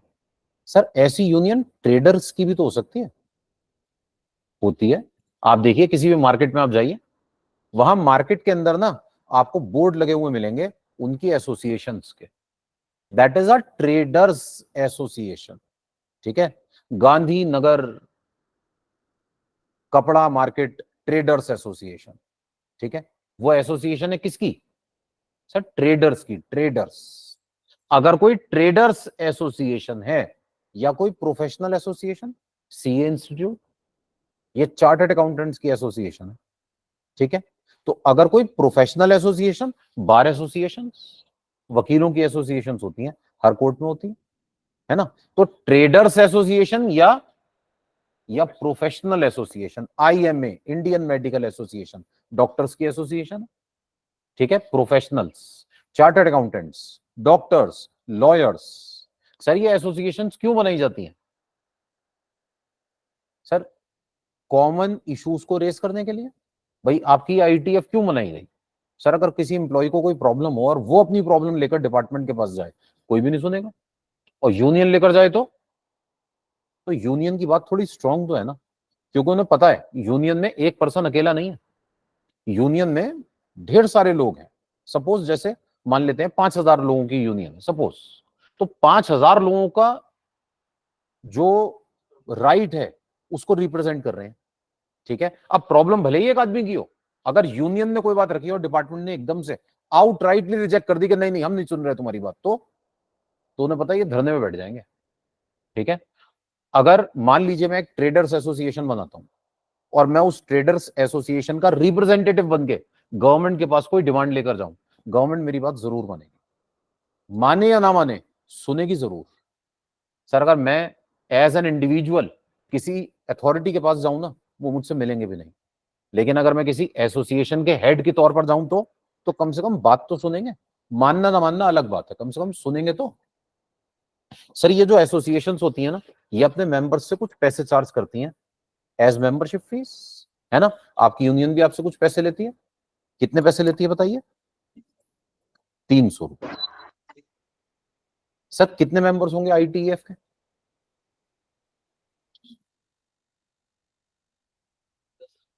10,000 मान लेते हैं सर, कह रहे हैं। सर सोचिए कितने पैसे आ गए। आईटीएफ में मेंबर तो नहीं बैठा हुआ कोई? हाँ सभी बैठे हैं जी। सर 30 लाख रुपए। सर पैसे आ रहे हैं तो खर्चे भी तो करने पड़ते हैं, ऐसा थोड़ी है बस पैसे ही आ रहे हैं। सर 20 तरह के खर्चे होते हैं, है ना। अब मैटर ये है सर, सोचिए ये जो एक्सपेंसेस हैं इसी में से तो पे आउट होंगे। सपोज बाय चांस, सपोज खर्चे इतने हुए नहीं, पैसे आए 30 लाख, खर्चा हुआ 20 लाख का, बताइए क्या बचा? 10 लाख। क्या इस 10 लाख पे टैक्स लगा दूं? नहीं सर, इनकम टैक्स में ये जितनी भी यूनियंस होती हैं, जितनी भी एसोसिएशंस होती हैं, उनको ये जो पैसे मिल रहे हैं ना सर एग्जम्प्ट होते हैं, इन पे टैक्स नहीं लगता। ठीक है, फुल्ली एग्जाम फ्रॉम टैक्स, 1 रुपए का टैक्स नहीं है इसके ऊपर। ठीक है, ऐसा क्यों सर? क्योंकि ये आपका ही तो पैसा है, और ये है कहां पर? आपके ही पास है, यूनियन आपकी ही तो है। ठीक है, तो मेंबर्स की यूनियन है, यूनियन के पास पैसा है। ये तो इस तरह का हो गया सर, जैसे मान लीजिए एक फैमिली है, फैमिली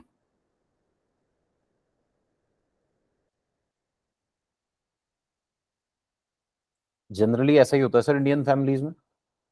मान लीजिए एक पर्सन थे मिस्टर ए, इनकी वाइफ थी मिसेज ए, 2 बच्चे थे A1 A2। Mister A job करते थे, मिसेज ए हाउस वाइफ थी। फिर इनके बेटे A1 थोड़े बड़े हो गए, ये भी जॉब करने लगे। फिर A2 भी बड़े हो गए, ये भी जॉब करने लगे। अब घर का खर्चा चलाने के लिए जिम्मेदारी किसके पास? मिसेज ए के पास, ये हाउस वाइफ है। ठीक है, मेरी मदर हाउस वाइफ थी, फादर जॉब करते थे। अब पहले मेरे भैया मैं छोटे छोटे थे, कोई इनकम नहीं होती थी, फिर जब बड़े हो गए तो इनकम होने लगी। तो जब इनकम होने लगी ना, तो घर के खर्चों में कंट्रीब्यूट करना शुरू कर दिया। अब मान लीजिए मिस्टर ए हर महीने 50,000 रुपए लाकर मिसेज ए को देते हैं कि ये लो भाग्यवान खर्चे के पैसे। अब A1 बड़े हो गए, इन्होंने आकर 30,000 रुपए दे दिए। A2 भी जॉब करने लगे, इन्होंने आके 20,000 रुपए दे दिए। सर फैमिली में 1 लाख रुपए जमा हो गए। एक बात बताइए, इस पे टैक्स लगा दूं? क्या मैं ये कह दूं मिसेज ए की इनकम हो गई, 1 लाख रुपए पे टैक्स देना पड़ेगा? सर हाउ इलॉजिकल, ऐसे थोड़ी होता है। ये तो फैमिली की टैक्स पेड इनकम में से पैसे गए हैं ना। बस इसी को मैं थोड़ा सा एक्सटेंड कर देता हूं और मैं कह देता हूं 10,000 मेंबर्स हैं, उन्होंने मिलकर यूनियन में कंट्रीब्यूशन दे दिया। तो सर ये बस थोड़ी बड़ी फैमिली हो गई, इन्होंने 300-300 रुपए दिए, it shall not be taxable. ऐसा तो हर जगह होता है सर। ट्रेडर्स एसोसिएशन बनती है तो हर महीने कुछ ना कुछ पैसे देने पड़ते हैं, हर साल कुछ ना कुछ पैसे देने पड़ते हैं। इनकम टैक्स एक्ट में ये फुल्ली एग्जम्प्ट है सर मैं लॉ के पॉइंट ऑफ व्यू से बातें कर रहा हूं, मुझे नहीं मतलब बाकी क्या होता है। मैं ये कह रहा हूं इनकम टैक्स में इट इज फुल्ली एग्जम्प्ट।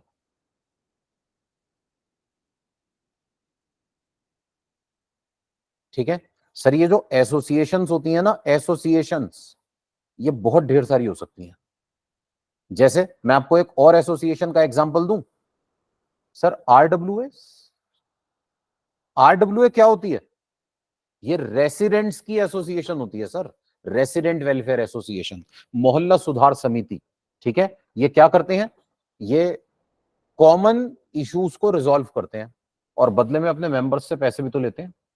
ठीक है, और बीच बीच में कुछ प्रोग्राम वोग्राम चलते रहते हैं। ठीक है, होली मिलन समारोह हो गया, इन्होंने सब लोगों से कहा चलो भाई 200-200 रुपए जमा करो, चाट पकौड़ी खाएंगे। ठीक है, और सारी फैमिलीज ने पैसे जमा किए और जो सामान आया उसका क्या हुआ? सबने मिलकर खा लिया। ऐसे में इस पर टैक्स लगा दूं? नहीं सर, एक प्रिंसिपल होता है इनकम टैक्स का, इसे कहते हैं principle of mutuality. Principle of mutuality के बेसिस पर इस इनकम पे टैक्स नहीं लगता। Fully exempt sir, fully exempt, कितने ही पैसे हो इररिलेवेंट। ठीक है, आप 200 रुपए लीजिए, आप 2 लाख रुपए लीजिए, फुल्ली एग्जाम, नो टैक्स। ठीक है सर, इस एसोसिएशन के पास अगर ढेर सारे पैसे जमा हो जाएं तो एग्जम्प्ट है। Irrelevant sir, irrelevant. सर अभी वैसे तो कोई पढ़ता नहीं, मैं भी नहीं पढ़ता, इत्तेफाक से एक साल, अभी 4-5 साल पुरानी बात है, मैं सी इंस्टीट्यूट का जर्नल में इनके फाइनेंशियल्स पढ़ रहा था। तो इनके पास जो कॉर्पस है, कॉर्पस जो पैसे जमा है, थोड़े से ही हैं बस, कुछ 2,000 करोड़ रुपए। सर लगभग 3 लाख चार्टर्ड अकाउंटेंट्स हैं, हर चार्टर्ड अकाउंटेंट से हर साल मेंबरशिप फीस ली जाती है। अब ये जो मेंबरशिप फीस आ रही है, इंस्टीट्यूट के पास आ रही है, बच्चों के पैसे आ रहे हैं, इधर के पैसे उधर के पैसे जमा होते होते होते होते होते 2000 करोड़ रुपए जमा हो गए। ठीक है, no tax sir, no tax. हालांकि इसमें कुछ और कॉम्प्लिकेशंस हैं, कुछ और इश्यूज हैं, मैं उनमें नहीं जाना चाह रहा। मैं ये कहना चाह रहा था, ये जितनी भी एसोसिएशंस होती हैं, इन एसोसिएशंस को मेंबर्स से जो पैसा मिलता है टैक्सेबल नहीं होता। ठीक है सर, लेकिन अगर ये ट्रेडर्स एसोसिएशन है, ट्रेडर्स या प्रोफेशनल एसोसिएशन है, तो ये अपने मेंबर्स से पैसे लेगी या नहीं लेगी? सर जरूर लेगी। ये दो तरह के पैसे लेते हैं सर। एक तो होता है जनरल। जनरल रिसीट क्या होती है बताइए सर? ये जो आपसे अभी मैं डिस्कस कर रहा था, आपने पैसे दिए 300-300 रुपए सबने, ये 300-300 रुपए किसको देने पड़ेंगे? सबको, ऑल द मेंबर्स, सबको देने पड़ेंगे। ठीक है सर, ये जो पैसे होते हैं ना, एग्जम्प्ट होते हैं।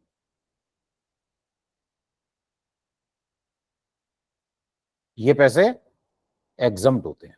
लेकिन मैं ये कह रहा था, कभी कभी ऐसा भी होता है सर, कुछ स्पेसिफिक रिसीट्स होती हैं। स्पेसिफिक, स्पेसिफिक रिसीट्स क्या होती हैं सर? हाँ जी, स्पेसिफिक रिसीट मतलब किसी खास काम के लिए पैसे लिए जाए। सर जैसे आप लोगों से लिए गए क्लासेस की फीस, ये पैसे सबने दिए हैं क्या? सारे मेंबर्स ने दिए सर। ये तो उन्हीं लोगों ने दिए जो क्लासेस अटेंड कर रहे हैं, है ना? ऐसे में सोचिए, ये जो जनरल रिसीट है, ये 10,000 लोगों ने दी, और स्पेसिफिक रिसीट तो 50 लोगों ने दी है सर। ठीक है, इशू ये है कि ये जो जनरल रिसीट है ना, ये एग्जम्प्ट है, और जो स्पेसिफिक रिसीट है वो सर आपकी यूनियन की नहीं सर।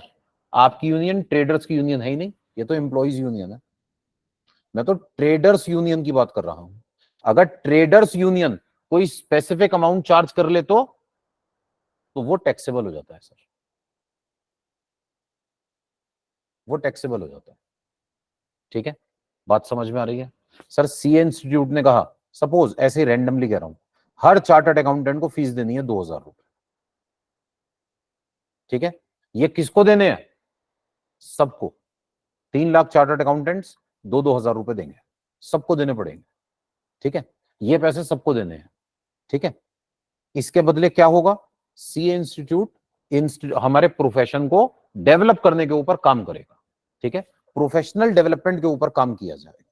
ठीक है, अब इशू ये है कि सर जैसे मान लीजिए एक चार्टर्ड अकाउंटेंट है मिस्टर रमेश, ये कंपनी का ऑडिट कर रहे थे। ऑडिट करते करते ना कुछ कॉम्प्लिकेटेड मैटर आ गया, ये फंस गए बेचारे। अब बताइए क्या करें? किसी और से पूछ लो। ठीक है सर, हो जाता है अक्सर, काम करते करते कुछ ऐसे मैटर्स आ जाते हैं, नहीं पता तो क्या करें?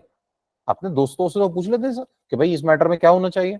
हो सकता है ऐसा मैटर किसी और के हाथ से कभी कुछ इस तरह का काम निकला हो, उससे डिस्कशन हो जाता है। अब प्रॉब्लम ये आई कि ये जो पर्टिकुलर मैटर था ना, ये पर्टिकुलर मैटर किसी और के पास भी नहीं आया था। ये कुछ इतना कॉम्प्लिकेटेड मैटर था कि ना तो रमेश से रिजॉल्व हो पाया, ना इनके सर्कल में किसी और के पास इस तरह का इशू आया था, कोई इनकी हेल्प नहीं कर पाया। तो अब क्या करें सर? ये सीए इंस्टीट्यूट को अप्रोच कर सकते हैं, वो हेल्प कर देते हैं। ठीक है, लेकिन सोचिए, क्या वो फ्री में हेल्प करेंगे? नहीं सर, फ्री में कैसे कर देंगे? कोई भी मैटर लेकर कोई चार्टर्ड अकाउंटेंट जो मेंबर हो इंस्टीट्यूट का, वो सीए इंस्टीट्यूट के पास जाकर कह सकता है कि सर ये मैटर है, आप प्लीज मेरी इसमें हेल्प कर दीजिए।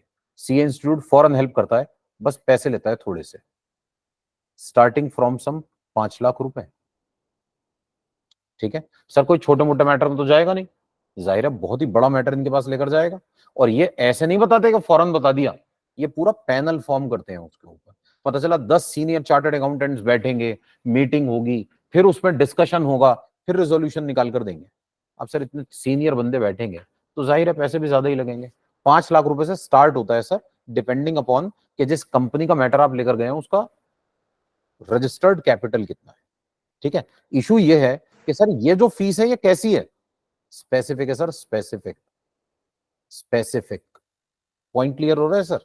अगर किसी स्पेसिफिक सर्विस के बदले पैसे लिए जा रहे हैं तो it is taxable under the head PGBP. ठीक है सर, ये सिर्फ ट्रेड एंड प्रोफेशनल एसोसिएशन से रिलेटेड बात चल रही है। अगर कोई आरडब्ल्यूए अपने मेंबर्स से फीस चार्ज कर ले तो एग्जम from tax. Sir trade and professional association general charges ले ले तो एग्जम फ्रॉम टैक्स। ये सिर्फ और सिर्फ स्पेसिफिक चार्जेस की बात हो रही है। Sir next 6 point, export incentives. Export incentive किसे कहते हैं? सर ये एक्सपोर्टर्स को मिलते हैं। मान लीजिए एक पर्सन है, एक्सपोर्ट का बिजनेस करते हैं, और एक्सपोर्ट का जो बिजनेस कर रहे हैं ना, उनको गवर्नमेंट की तरफ से कोई इंसेंटिव मिल गया। एक्सपोर्ट इंसेंटिव जैसे sir cash assistance. Cash assistance किसे कहते हैं बताइए? सब्सिडी को। मान लीजिए आपको सब्सिडी मिल जाए। सब्सिडी का मिलना फायदे की बात है नुकसान की?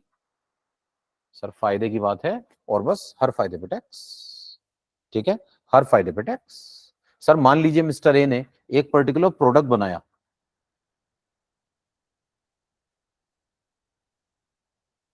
पुराने जमाने में बहुत होता था सर ऐसा। ये प्रोडक्ट बनकर तैयार हुआ 20,000 रुपए का। ठीक है, ये इसकी कॉस्ट है। अब मैं इस प्रोडक्ट को बेचना चाहता हूं। ठीक है, बताइए, मैंने सोचा यूएसए ले जाऊंगा, यूएसए ले जाकर बेचूंगा। कितने का बेचूं? सर 20,000 को तो बना है, 20,000 से कम का ही बेचना पड़ेगा, वो सॉरी 20,000 से ज्यादा का ही बेचना पड़ेगा। मिस्टर ने सोचा एक काम करता हूं, 10,000 का प्रॉफिट और ऐड कर देता हूं, 30,000 का बेचूंगा। और ये बेचारे खुशी खुशी सामान लेकर गए यूएसए, और सोचा वहां पर ये बेचेंगे कितने का? 30,000 का। वहां एयरपोर्ट पे उतरे, एयरपोर्ट पे उतर के बस भागते हुए पहुंचे मार्केट, और मार्केट में जाकर बेचना शुरू ही करने वाले थे। एकदम से इन्होंने देखा एक शॉप पर कुछ जाना पहचाना सा सामान रखा है। इन्होंने करीब जाकर देखा तो सेम प्रोडक्ट था जो ये बनाकर लाए थे। इन्होंने उसे पीछे पलट के देखा, उस पर प्राइस लिखा हुआ था 18,000 रुपए, और लिखा हुआ था मेड इन चाइना। सर जो प्रोडक्ट ये 30,000 का बेचना चाहते हैं ना, वो मार्केट में ऑलरेडी 18,000 का अवेलेबल है। बताइए इनका माल बिकेगा? कभी भी नहीं बिकेगा। कौन खरीदेगा भाई? इनका 18,000 का है, चाइना वालों का इनका 30,000 का है। तो प्राइस सेंसिटिव मार्केट्स होते हैं सर, इनका सामान तो बिक ही नहीं पाएगा। तो अब क्या करें? अब बीच में आ गई सरकार। ये बेचारे बड़े उदास थे कि अब क्या होगा। सरकार ने कहा अरे बेटा चिंता की क्या बात है, एक काम करो, कितने का सामान बनाया है? इन्होंने कहा 20,000 का। इन्होंने कहा, सरकार ने पूछा कितने का बेचना चाहते हो? इन्होंने कहा 30,000 का। सरकार ने कहा वहां कितने का अवेलेबल है? इन्होंने कहा जी 18,000 का। सरकार ने कहा एक काम करो, यूएसए ले जाकर इस सामान को ना तुम 15,000 का बेच दो। ठीक है सर, इनका बन के ही 20,000 का तैयार हुआ, क्या ये 15,000 का बेच देंगे? कभी भी नहीं बेचेंगे। इन्होंने कहा सर कैसी बातें करते हैं, अगर मैं ये सामान 15,000 में बेचूंगा ना यूएसए में, तो यूएसए में सामान बिकेगा, इंडिया में घर बर्बाद हो जाएंगे sir, loss sir, huge losses. सरकार ने कहा बेटा चिंता मत करो, 15,000 हमसे ले लेना। क्या गवर्नमेंट पैसे दे देगी? पक्का दे देगी। पुराने जमाने में तो ऐसा बहुत होता था, बहुत ही ज्यादा होता था सर। पुराने जमाने में ना हमारे यहाँ फॉरेन एक्सचेंज की बड़ी कमी थी। फॉरेन एक्सचेंज नहीं होता था। हमें फॉरेन एक्सचेंज चाहिए होता था पेट्रोल खरीदने के लिए, फॉरेन एक्सचेंज था नहीं हमारे पास। उस टाइम पर सरकार एक्सपोर्टर्स से कहती थी कि आप सामान बनाओ, 30% वैल्यू पर बेच दो, 70 हमसे ले लेना, आपको नुकसान नहीं होगा। आप बस किसी तरह से फॉरेन एक्सचेंज ला दो हमें। ठीक है, सब्सिडी देंगे, सब्सिडी 10 रुपए का सामान बना के 3 रुपए का बेच दो, 7 हमसे ले लेना। ठीक है, बस आप एक्सपोर्ट करो किसी भी तरह। सर हमारे यहाँ बैलेंस ऑफ पेमेंट बहुत ज्यादा नेगेटिव है। हमारे यहाँ इंपोर्ट्स बहुत ज्यादा होते हैं, एक्सपोर्ट्स बहुत कम। तो गवर्नमेंट को फॉरेन एक्सचेंज की जरूरत होती है। इस फॉरेन एक्सचेंज की रिक्वायरमेंट पर गवर्नमेंट कई बार को कैश असिस्टेंस प्रोवाइड करती है, सब्सिडी प्रोवाइड करती है। सोचिए अगर ऐसे में हमें सब्सिडी मिल जाए तो सब्सिडी का मिलना फायदे की बात है नुकसान की? सर फायदे की बात। बस यही बात मैं कह रहा हूं सर। देखिए जब ये अपना पीएनएल अकाउंट बनाएंगे ना, पीएनएल अकाउंट, तो पीएनएल अकाउंट में क्रेडिट साइड पर दिखाएंगे सेल्स कितनी, 15,000 की। हम ये कह रहे हैं यहीं पे दिखा देना सब्सिडी 15,000 की। टोटल अमाउंट कितना हो जाएगा, 30,000। तो इनकी इनकम 30,000 की बन जाएगी। होने भी 30 की चाहिए थी, ये 30 का ही तो बेचना चाहते थे मार्को। ये यूएसए में ले जाकर गुड्स को 30,000 में बेचना चाहते थे, 30,000 मिल गए। ठीक है, अल्टीमेटली इनका प्रॉफिट कितना निकल कर आएगा सर, 10,000 का। उस 10,000 पे टैक्स लगा देंगे। ठीक है सर, यहां पे लिखे होने का मतलब ये नहीं है इस पे टैक्स ही लग जाना है, सीधा इनकम में जुड़ जाएगा, फिर आपका प्रॉफिट कैलकुलेट किया जाएगा, उस पर टैक्स लगाएंगे। सर ऐसे ही एक चीज होती है ड्यूटी ड्रॉबैक। ये ड्यूटी ड्रॉबैक किसे कहते हैं,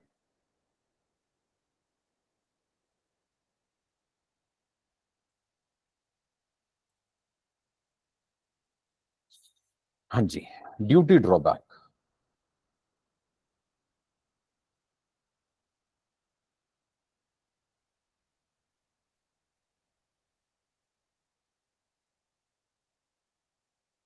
सर ड्यूटी ड्रॉबैक किसे कहते हैं,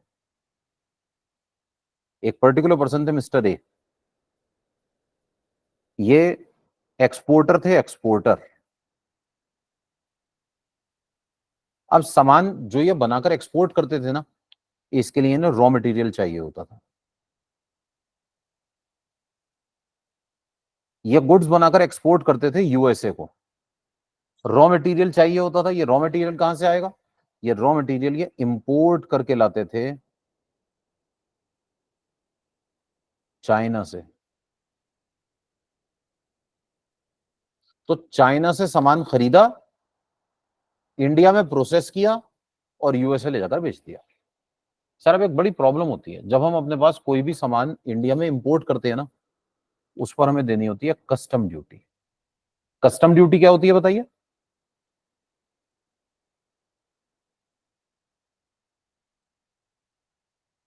सर वैसे तो कस्टम ड्यूटी होती है tax on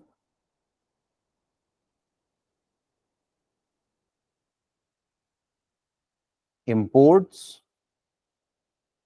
and exports. Import export का टैक्स होता है सर, ये इंपोर्ट एक्सपोर्ट का, इंपोर्ट्स एंड एक्सपोर्ट्स। ठीक है, ये इंपोर्ट एक्सपोर्ट का टैक्स होता है। अब मैं ये बता रहा था कि मिस्टर ए ये अपने पास रॉ मटेरियल परचेस करके लाया चाइना से 7500 रुपए का सपोज पर यूनिट, और बाय चांस 1 मिनट के लिए मान लेता हूं इसके ऊपर इंपोर्ट ड्यूटी लग गई, बताइए कितनी। अलग अलग प्रोडक्ट्स पे अलग अलग होती है सर, 14% से लेकर 100% तक के, और कुछ केसेस में तो उससे भी ज्यादा के रेट्स हैं। कुछ इस तरह का प्रोडक्ट था, गवर्नमेंट ने इस पर 100% की ही इंपोर्ट ड्यूटी लगा दी। अब ये सामान बन के तैयार कितने का होगा सर, रॉ मटेरियल ही 15,000 का हो गया। अब इन्हें कुछ और खर्चे वर्चे करने थे, 5,000 का वो हो गया।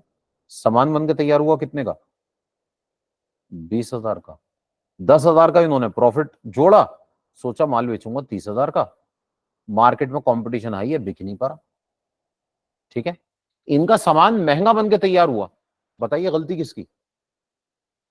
सर कुछ हद तक गलती सरकार की भी तो है, सरकार ने इतना हैवी टैक्स लगा दिया इसके ऊपर।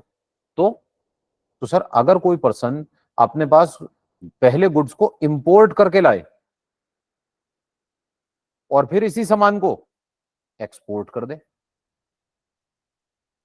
तो हमारी सरकार ना एक्सपोर्ट्स को बढ़ावा देना चाहती है। तो सरकार कहती है कि बेटा ये जो इंपोर्ट का टैक्स लिया था ना तुमसे, जैसे ही एक्सपोर्ट करोगे ये टैक्स तुम्हें रिफंड कर देंगे।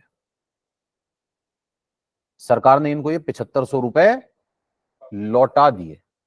सर ये जो पैसे लौटाए जा रहे हैं ना, this is called duty drawback, इसे ड्यूटी ड्रॉबैक कहते हैं। हम ये कह रहे हैं इनकम टैक्स में कि सर जब आप ड्यूटी पे करोगे ना, इसे आपका एक्सपेंस मान लेंगे, और जब ये ड्यूटी का ड्रॉबैक आएगा तो इसे आपकी इनकम मान लेंगे। पे करोगे तो एक्सपेंस, रिफंड आएगा तो इनकम। तो जैसे ही आपने ड्यूटी पे की, एक्सपेंस माना जाएगा, जब ही आपके पास वापस आएगा तो इनकम मान ली जाएगी। ठीक है, यहां तक कोई डाउट हो तो पूछ लीजिए। तो that is called duty drawback. Duty drawback.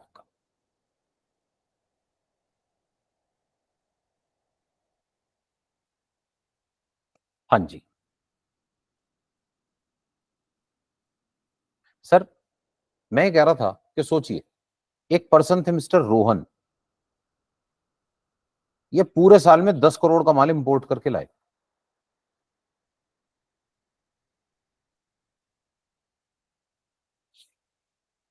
फिर इन्होंने इस सामान को अपने गुड्स के प्रोडक्शन में यूज किया, फिर उसको एक्सपोर्ट कर दिया। लेटर ऑन इन्होंने क्या करा, इसको एक्सपोर्ट कर दिया।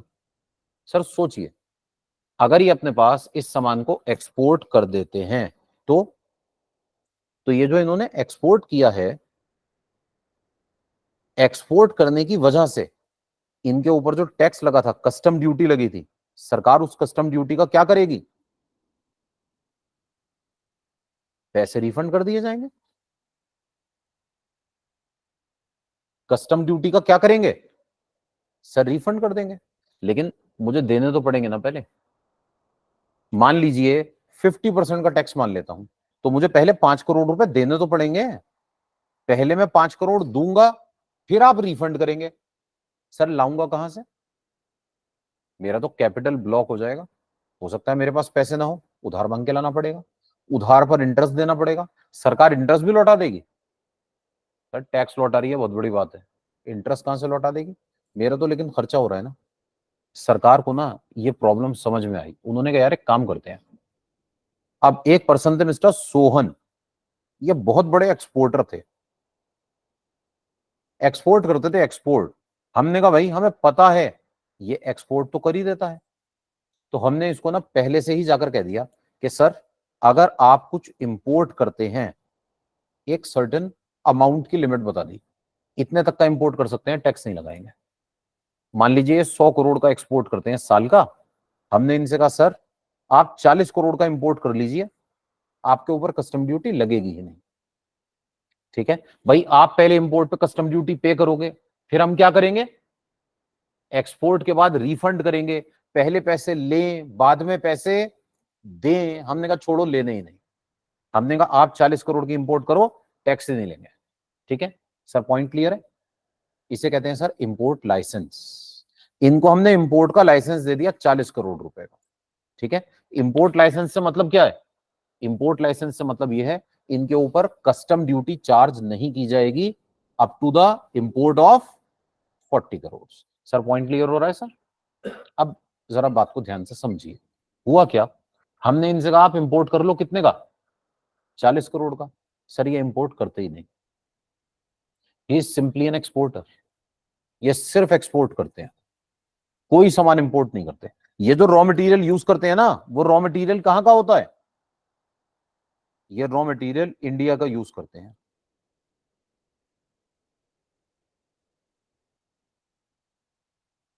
ये कुछ इंपोर्ट करके लाते ही नहीं। अब 1 मिनट के लिए मैं मान लेता हूं सर, रैंडमली अज्यूम कर रहा हूं 10% का कस्टम ड्यूटी का चार्ज है, मतलब इन्हें कस्टम ड्यूटी देनी थी कितनी, 4 करोड़ रुपए। मैंने कहा तुम्हारा 4 करोड़ बचेगा, इन्होंने कहा बचेगा कहां से, मैं तो इंपोर्ट ही नहीं करता। ठीक है, तो सर ये जो इंपोर्ट लाइसेंस है ना, आप इसको बेच सकते हैं मार्केट में किसी और इंपोर्टर को। इस पे 10% का टैक्स बचना है ना, तो जरूरी नहीं है आप खुद ही बचाएं, आप ये किसी और को भी दे सकते हैं। ठीक है, मिस्टर सोहन के एक दोस्त थे मोहन, और ये जो मोहन थे ना, मोहन ये इंपोर्ट का बिजनेस करते थे। सोहन ने मोहन से कहा कि भाई मोहन, मैंने सुना है तुम कुछ सामान इंपोर्ट करके लाने वाले हो। मोहन ने कहा हाँ, 40 करोड़ का माल इंपोर्ट करके लाने वाला हूं। सोहन ने कहा अच्छा कस्टम ड्यूटी भी दोगे, इन्होंने कहा हाँ, 40 करोड़ के ऊपर 10% के हिसाब से 4 करोड़ की इंपोर्ट ड्यूटी देनी है। सोहन ने कहा अगर मैं तुम्हारी ये 4 करोड़ की इंपोर्ट ड्यूटी बचवा दूं तो? मोहन ने कहा यार बचवा दो यार, दोस्त हो तुम तो, करवा दो प्लीज।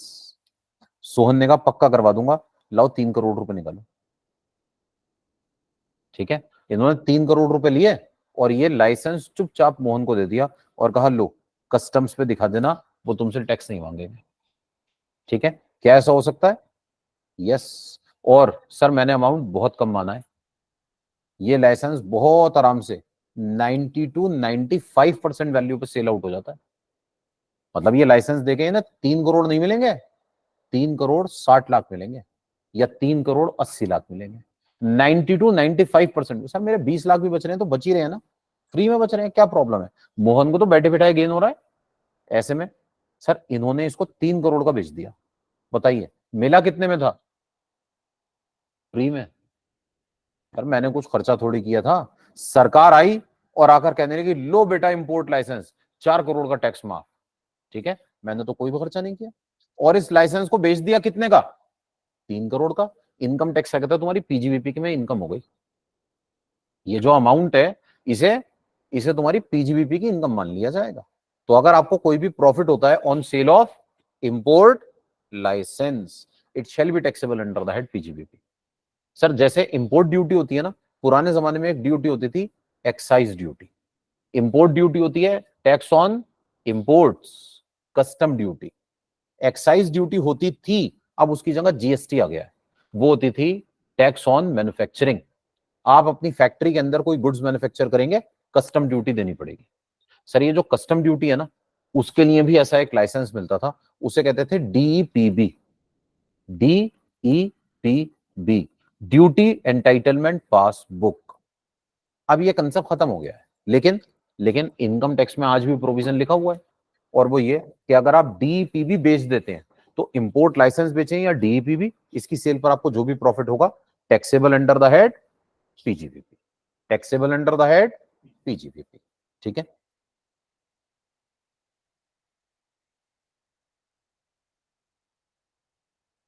हाँ जी सर। तो मैं ये बता रहा था कि इस पर्टिकुलर सिचुएशन में ये हमारा जो भी प्रॉफिट है इसको हम पीजीबीपी में टैक्सेबल कर देंगे।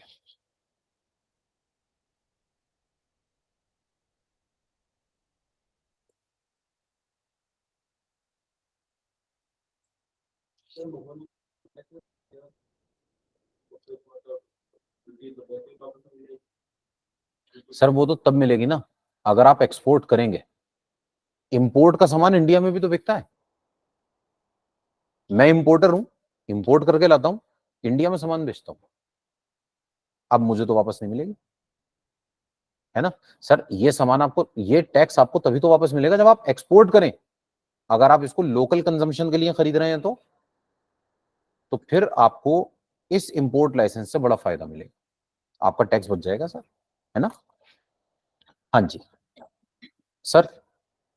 Export incentives, that is duty drawback या cash assistance by whatever name called, profit on sale of import license, profit on transfer of duty entitlement passbook.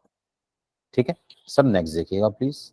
7th point, any sum whether received और receivable under an agreement for not carrying out any activity in relation to business. Sir PGBP में कौन सी income आती है, जरा ये भी मैं पहले समझा दूं। बताइए पीजीबीपी में कौन सी इनकम आती है? पीजीबीपी में इनकम आती है जो आप कमाते हैं सर, बिजनेस करके। बिजनेस, आप कोई बिजनेस करके पैसा कमाएंगे तो ये कौन सी इनकम है? पीजीबीपी की। मान लीजिए आपकी इनकम हो रही है बिजनेस ना करने से, ऐसा भी हो सकता है क्या? हाँ हो सकता है सर। प्रैक्टिकल लाइफ एग्जांपल देता हूं। एक पर्सन थे सर, मिस्टर ए, ये एक बिजनेस करते थे, बहुत ही कमाल का बिजनेस था इनका। ये एक प्रोडक्ट बनाते थे 10 रुपए का और उसको बेचते थे बताइए कितने का? 1000 रुपए का। ठीक है, और बहुत बढ़िया बिकता था सर, हमेशा इनकी दुकान के बाहर ना लाइन लगी रहती थी लोगों की, भीड़ ही भीड़ लगी हुई है। फिर क्या हुआ, फिर इनकी दुकान के पड़ोस में मिस्टर बी ने दुकान खोली और सेम प्रोडक्ट बेचने लगे 900 रुपए का। सर जो लाइन पहले एक ही दुकान के बाहर थी वो वो शिफ्ट हो गए बी की लाइन के बाहर, चले बी की दुकान के बाहर लग गई। ए ने कहा ठीक है फिर कोई बात नहीं, इन्होंने ये सामान 800 का बेचना शुरू कर दिया, बी ने 700 का बेचना शुरू कर दिया, इन्होंने 600 का किया, इन्होंने 500 का कर दिया। और ऐसे होते होते होते होते होते कुछ दिन के बाद दोनों सामान बेच रहे थे 10 रुपए 25 पैसे का।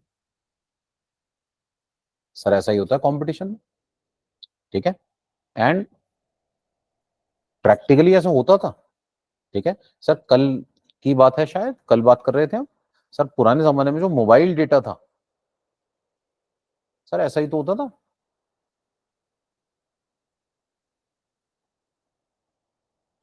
299 रुपए का रिचार्ज कराता था सर मैं एयरटेल का, और डेटा कितना मिलता था, 1 GB फॉर 1 मंथ, ठीक है, पर डे नहीं, टोटल 1 GB। और अब 299 के रिचार्ज में 2 GB पर डे मिलता है सर, 30 दिनों तक 60 GB डेटा। या तो ये पहले पागल बनाते थे या अब बना रहे हैं, ठीक है, कॉस्ट में तो कोई चेंज आया नहीं, ठीक है, सब कुछ वैसा ही है, ठीक है।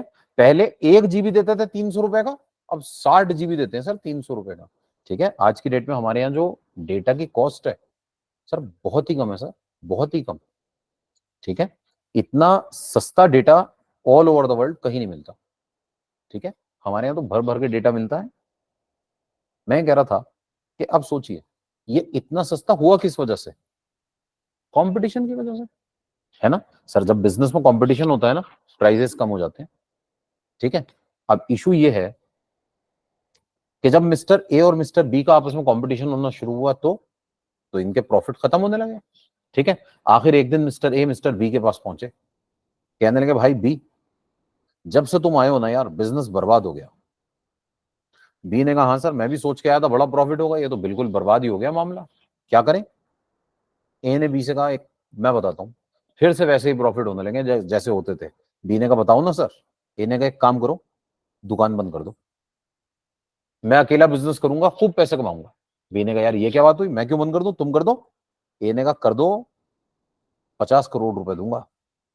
बी ने कहा सर क्या बात कर दी सर, अभी बंद, फौरन बंद करता हूं दुकान, लाओ पैसे निकालो। सर ऐसा हो सकता है क्या, yes it is very practical, इसे नॉन कम्पीट एग्रीमेंट कहते हैं, ठीक है। मैंने एक पर्सन से कहा आप मेरे साथ कंपटीशन नहीं करोगे, ये पकड़ो 10 करोड़ रुपए, ठीक है। ऐसा होता है सर। पुराने जमाने में जब मुकेश अंबानी और अनिल अंबानी का पार्टीशन हुआ था, तो अनिल अंबानी बिजनेस चलाते थे रिलायंस इंफोकॉम के नाम से, कर लो दुनिया मुट्ठी में। सर ये रिलायंस इंफोकॉम मुकेश अंबानी ने शुरू की थी, लेकिन पार्टीशन के टाइम पर चली गई अनिल अंबानी के पास। जब ये इनके पास गई तो भाइयों भाइयों का जब पार्टीशन हुआ ना, तो इनका एक नॉन कम्पीट एग्रीमेंट साइन हुआ। उसमें ये कहा गया कि ये आपस में एक दूसरे के साथ कंपटीशन नहीं करेंगे। जिस इंडस्ट्री में मुकेश अंबानी है उसमें अनिल अंबानी नहीं आएंगे, और जिसमें अनिल अंबानी है उसमें मुकेश अंबानी नहीं जाएंगे, कुछ पर्टिकुलर ईयर्स तक, ठीक है। फिर ये नॉन कम्पीट एग्रीमेंट खत्म हो गया, और जब ये खत्म हो गया तो रेस्ट इज हिस्ट्री। सर इन्होंने जियो शुरू की, और बस जियो का एक ही पर्पस था कि हम ही जिएंगे। इन्होंने सारी कंपनीज को बर्बाद कर दिया, अनिल अंबानी भी बर्बाद हो गए, ठीक है। कंपटीशन कंपटीशन, ठीक है। इन्होंने इतना जबरदस्त कंपटीशन क्रिएट किया, सारी कंपनीज बंद हो गई, ठीक है। इनका नॉन कम्पीट एग्रीमेंट था। सर इन्होंने पैसे नहीं दिए थे, ये तो फैमिली सेटलमेंट था, लेकिन ऐसा पैसे देकर भी होता है। मैं ये बता रहा था, अगर आप बिजनेस कर रहे हैं और बिजनेस करते करते आपको पैसे मिले for not doing any activity, आपके कॉम्पिटिटर ने कहा आओ नॉन कम्पीट एग्रीमेंट साइन करते हैं, मैं आपको कंपनसेशन दूंगा 10 करोड़ का, आप मेरे साथ कंपटीशन मत करना, ठीक है। इनकम टैक्स क्या कह रहा है सर, ये जो आपको पैसे मिल रहे हैं ना, इसको भी पीजीबीपी में टैक्सेबल किया जाएगा, ठीक है। अगर मुझे पैसे मिल रहे हैं बिजनेस ना करने के लिए या प्रोफेशन ना करने के लिए, एक ही बात है, ठीक है, एक ही बात है, बिजनेस और प्रोफेशन वॉटएवर, ये इनकम टैक्सेबल होगी under the head PGBP. Sir इसी तरह से मान लीजिए मेरे पास ना एक कंपनी की एजेंसी है, एक कंपनी है उसकी एजेंसी है, फ्रेंचाइजी, फ्रेंचाइजी ले लेते हैं ना। सर मैं चाहता हूं मैकडी के बर्गर बेचूं, तो क्या करना होगा? फ्रेंचाइजी ले लीजिए आप मैकडी वालों से, ठीक है, बदले में आपको पैसे देने पड़ेंगे। मिस्टर ए ने मैकडी की एजेंसी ले ली, फ्रेंचाइजी ले ली, इनका बढ़िया बिजनेस चल रहा था, खूब बर्गर बिक रहे थे। फिर इनके मन में ख्याल आया कि यार अगर मेरे साथ में ही किसी और ने मैकडी की एक और दुकान खोल ली तो बड़ा नुकसान हो जाएगा, फिर जो भीड़ लगी रहती है भीड़ नहीं लगेगी। तो ये गए मैकडी वालों के पास, इन्होंने कहा सर काम बहुत बढ़िया चल रहा है। मैकडी वालों ने कहा अच्छा ये तो बहुत खुशी की बात है। ए ने कहा बस अगर आप एक बात और कह देना तो और खुशी होगी। मैकडी वालों ने कहा क्या? इन्होंने कहा सर वादा करो मेरे आउटलेट के 2 किलोमीटर की रेडियस में किसी और को एजेंसी नहीं दोगे। उन्होंने कहा कैसी बातें करते हो, हमारी तो बात चल रही है आपसे 100 मीटर की दूरी पर मिस्टर बी से, उनकी दुकान जल्दी ही खुलने वाली है। इन्होंने कहा नहीं सर मत देना। मैकडी वालों ने कहा भाई क्यों मत देना, हम तो देंगे एजेंसी। इन्होंने कहा सर प्लीज मत देना, 2 करोड़ रुपए दूंगा। ठीक है sir, again any amount received for not sharing right to do business, not sharing agency, sir not sharing any know how, know how, know how किसे कहते हैं सर? नॉलेज। मुझे एक पर्टिकुलर काम को करने की नॉलेज है, एक प्रोडक्ट को बनाने का फॉर्मूला पता है। सर इंडिया में ना अभी कोरोना वैक्सीन लगी थी, हमारे यहाँ जो कोरोना की वैक्सीन लगी थी कौन कौन सी लगी थी सर? एक थी कोवैक्सीन, एक थी कोविशील्ड। कोवैक्सीन इंडिया की अपनी बनाई हुई थी, वो इंडिया में डेवलप हुई थी, ठीक है, ये बहुत ही कम लगी। ज्यादातर कौन सी लगी सर? कोविशील्ड। ये कोविशील्ड किसकी थी सर? ये वैसे तो सीरम इंस्टीट्यूट ऑफ इंडिया बनाकर बेच रहा था, लेकिन ये सीरम इंस्टीट्यूट की थी थोड़ी, ये तो बाहर से क्या नाम था पता नहीं, ऑक्सफोर्ड और एस्ट्राजेनिका और 3-4 कंपनीज ने मिलकर आपस में एक ज्वाइंट रिसर्च में डेवलप की थी। इन्होंने उनसे क्या करा, लाइसेंस ले लिया, कॉपीराइट, पेटेंट, हमें दे दो हम बनाकर बेचेंगे, और कंडीशन ये लगा दी बस हम ही बेचेंगे इंडिया में और कोई नहीं बेचेगा। ठीक है सर, सिर्फ एक company serum institute of India Covishield बनाकर बेच रही थी, और कोई भी कंपनी ये वैक्सीन नहीं बना रही थी। उनके पास बेचारों को बस लाइसेंस ही नहीं था। इन्होंने जरूर इस तरह का एग्रीमेंट किया होगा कि अगर हमें लाइसेंस दिया किसी और को मत देना। ठीक है, ऐसे में सर मैंने अपने पास एक कंपनी से कहा कि आप मुझे एजेंसी दो, मुझे लाइसेंस दो, मुझे अपना नो हाउ दो, अपनी नॉलेज दो, और किसी और को मत देना। अगर मैं इसके पैसे दे रहा हूं कि किसी और को मत देना, तो ये इनकम भी पीजीबीपी में टैक्सेबल होगी। सर देखिए दो बातें हो सकती हैं, हो सकता है एग्रीमेंट के अंदर पहले से ही ये कंडीशन हो कि आप किसी और के साथ ये शेयर करेंगे ही नहीं, वरना मैं खरीद ही नहीं रहा। ठीक है, तो फिर तो कोई पैसे देने की जरूरत ही नहीं। लेकिन अगर मान लीजिए मैंने पहले कॉन्ट्रैक्ट किया कि मैं आपको सपोज 10 रुपीज पर वैक्सीन दूंगा, बाद में हमने कहा देखो किसी से शेयर मत करना, और उन्होंने कहा क्यों ना करें, हमने कहा सर 5 रुपए और ले लो। तो अब ये जो 5 रुपए है ना, रिसीवर की बात चल रही है, रिसीवर, रिसीवर के हैंड्स में कौन सी इनकम मानी जाएगी? पीजीबीपी इनकम मानी जाएगी। ठीक है सर, यहां तक कोई डाउट सर?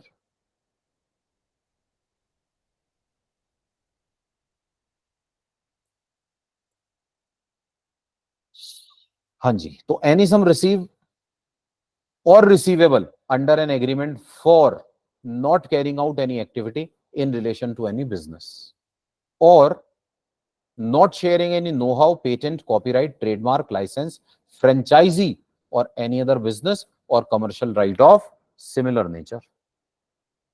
ठीक है, दो अलग अलग बातें हैं सर, लेकिन दोनों में आप देखिए नेचर एक ही जैसा है।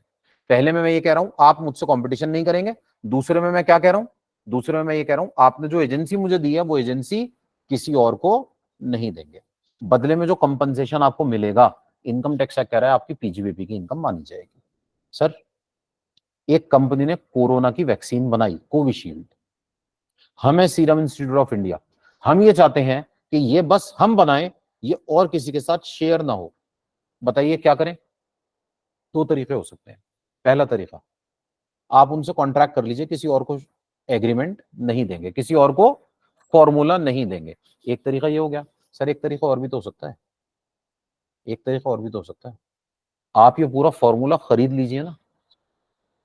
ठीक है, मैं चाहता हूं मैकडी वाले किसी को एजेंसी ना दें, पूरे इंडिया में मैकडी का बिजनेस बस मैं करूं, तो मैकडी को ही खरीद लीजिए ना। ठीक है, इफ यू कैन, अगर आपके पास पैसे हैं तो कंपनी खरीद लीजिए। कंपनी नहीं खरीदना चाहते कोई बात नहीं, एक फॉर्मूला खरीद लीजिए सर। कंपनी से कहिए आज से ये फॉर्मूला हमारा, तुम्हारा इससे कोई लेना देना नहीं है। ऐसा हो सकता है क्या? सर हो सकता है। भाई मैंने एक फॉर्मूला बनाया, आप मेरे पास आए, कहने लगे सर फॉर्मूला बेचोगे? मैंने कहा 5 करोड़ रुपए तो अभी बेचता हूं।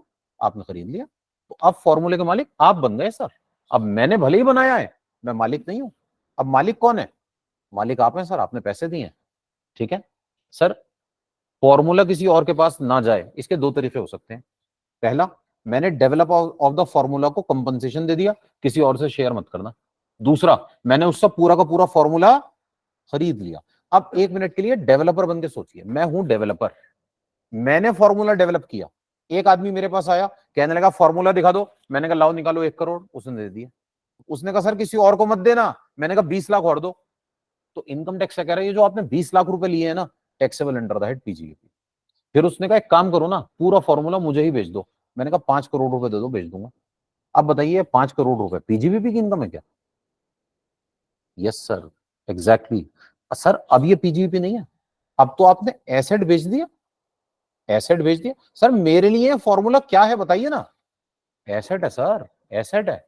मैंने अपना एसेट बेच दिया। तो अगर मैं एसेट बेच देता हूं तो इनकम कैपिटल गेन में जाएगी। लेकिन अगर मैं पैसे ले रहा हूं for not sharing the formula, तो then it is taxable under the head PGBP. Sir यही नोट में लिखा हुआ है, ध्यान से पढ़िएगा प्लीज।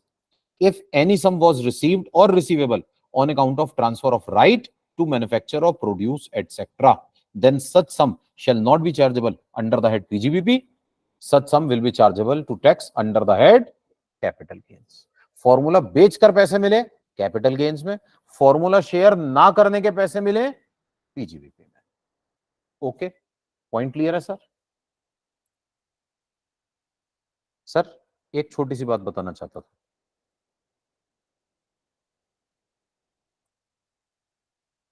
सर मिस्टर ए ना बिजनेस कर रहे थे,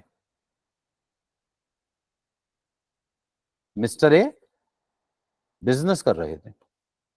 अगर मैं इनको पैसे देता हूं कोई काम ना करने के लिए, बिजनेस के रिलेशन में, मैंने कहा लो ये पैसे लो, ये मत करना, एजेंसी मत देना, किसी से फॉर्मूला शेयर मत करना, एटसेट्रा, तो बताइए इनकम कौन सी इनकम है?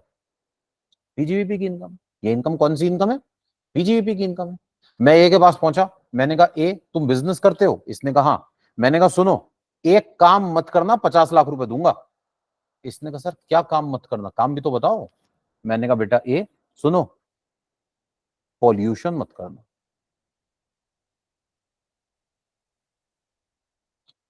ठीक है, पॉल्यूशन मत करना।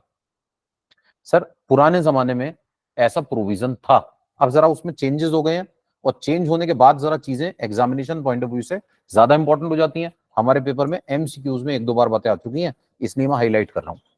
सर पुराने जमाने में ना हमारे यहाँ एक प्रॉब्लम हो गई थी all over the world, ozone layer में छेद हो गया था। बचपन में पढ़ा होगा आपने, साइंस में पढ़ा था मैंने।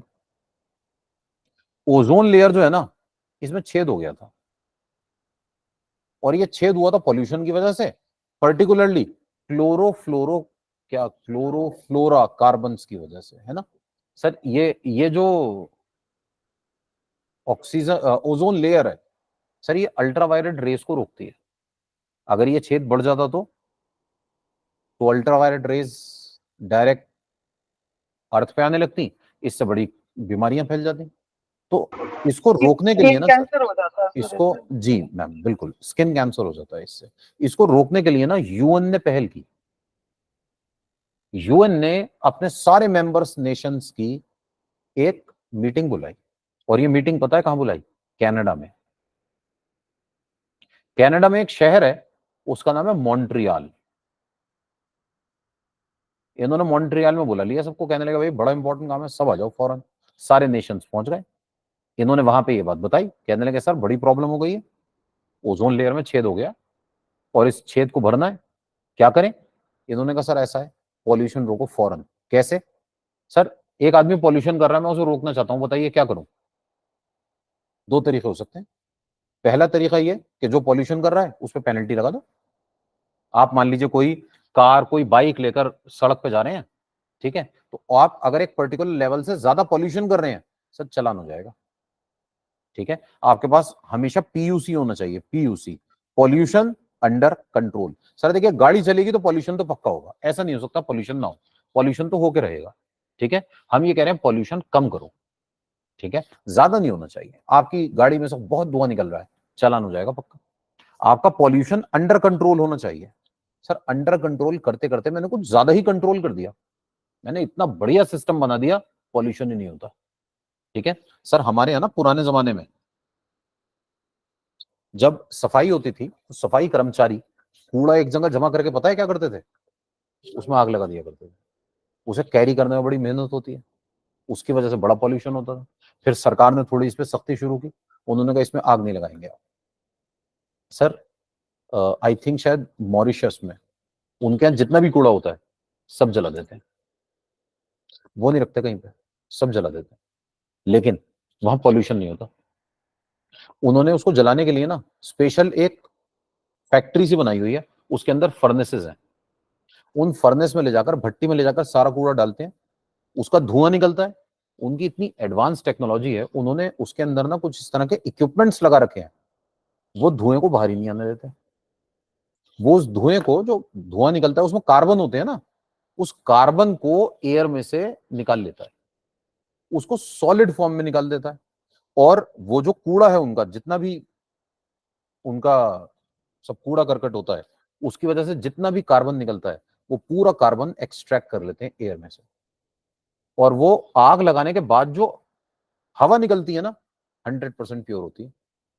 सर वहां पीने का पानी नहीं होता, तो वो अपना जो सीवर लाइन है, उस सीवर लाइन के पानी को प्योर कर लेते हैं, इतना ज्यादा साफ कर लेते हैं कि उनके यहाँ के मतलब जो सीवर का पानी भी है सर, उसको प्रोसेस करने के बाद वो ड्रिंकेबल हो जाता है, उसको पी लिया जाता है।